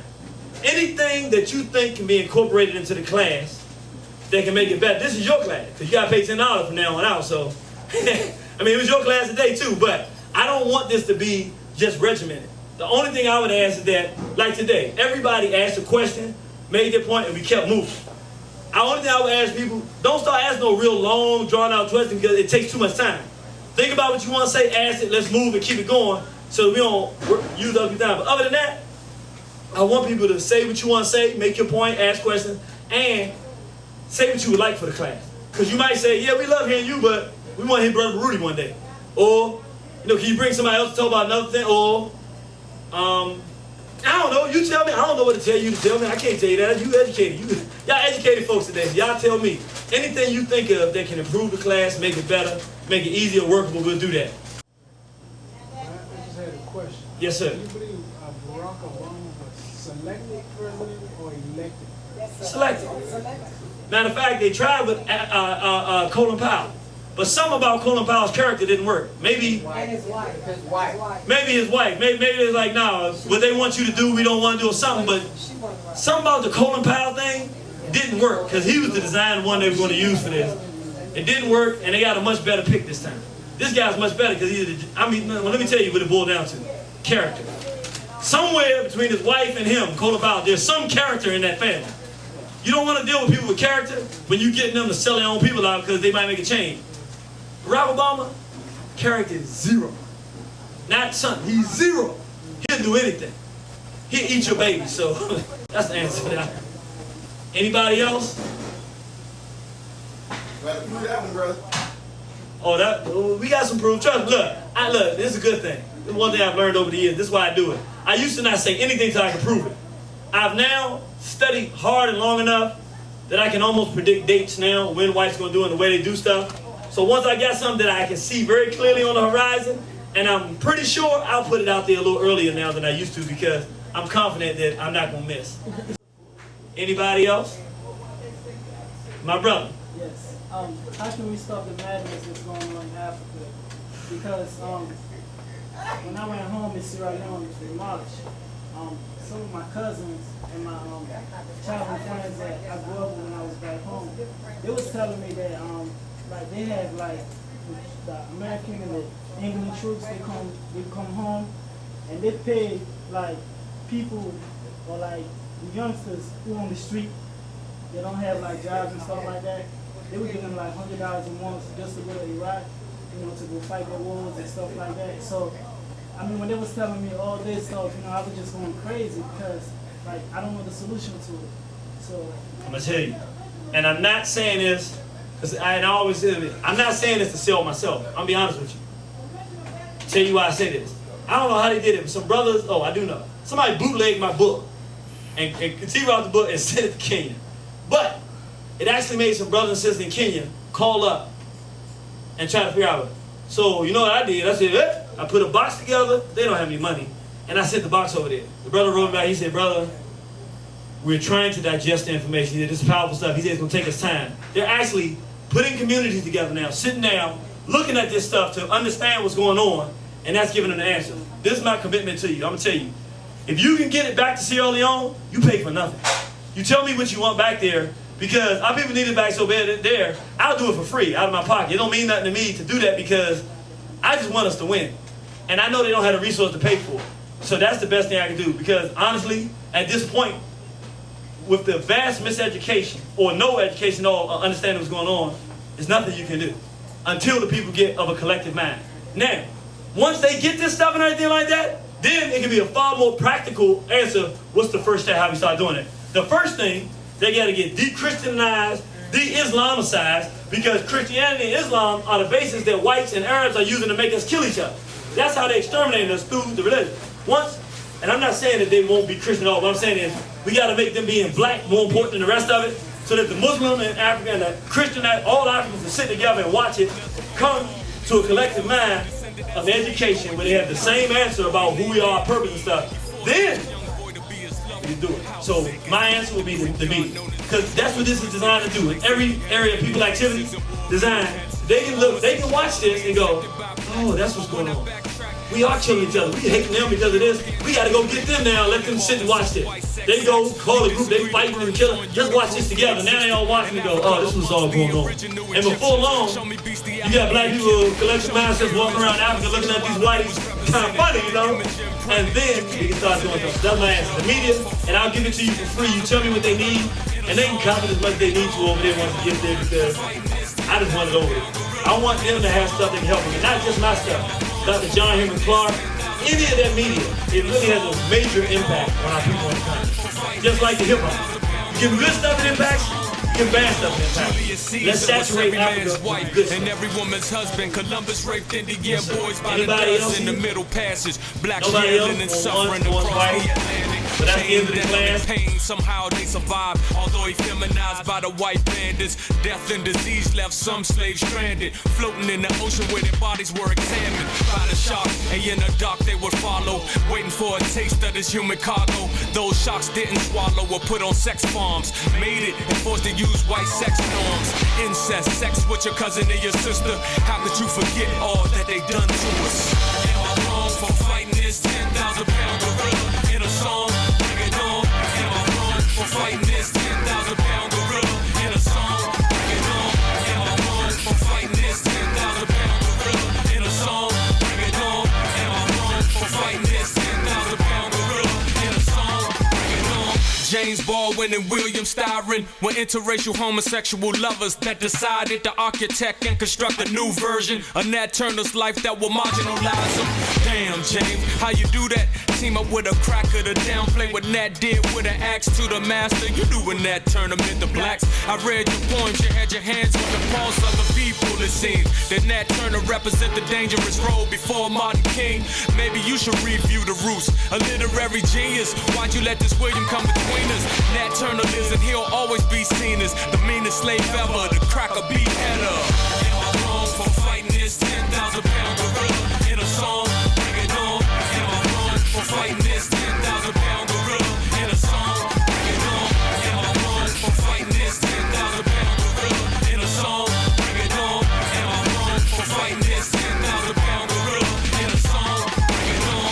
NAMBLA, the North American Man Boy Love Association, teamed up with gays and fought for rights. They all sick, one and the same. They think it's okay to screw boys at 14. They gone insane. Jump shot, dribble, bounce pass. It's all the same game. Blow the whistle. They foul fags more than a little. And why we practicing their sex rituals? Some say I'm spewing hate. I say they used African babies as alligator bait. Let me navigate up to 2008, 2009, 2010. They selling black kids to homosexual men and lesbos too, man, we gotta step in.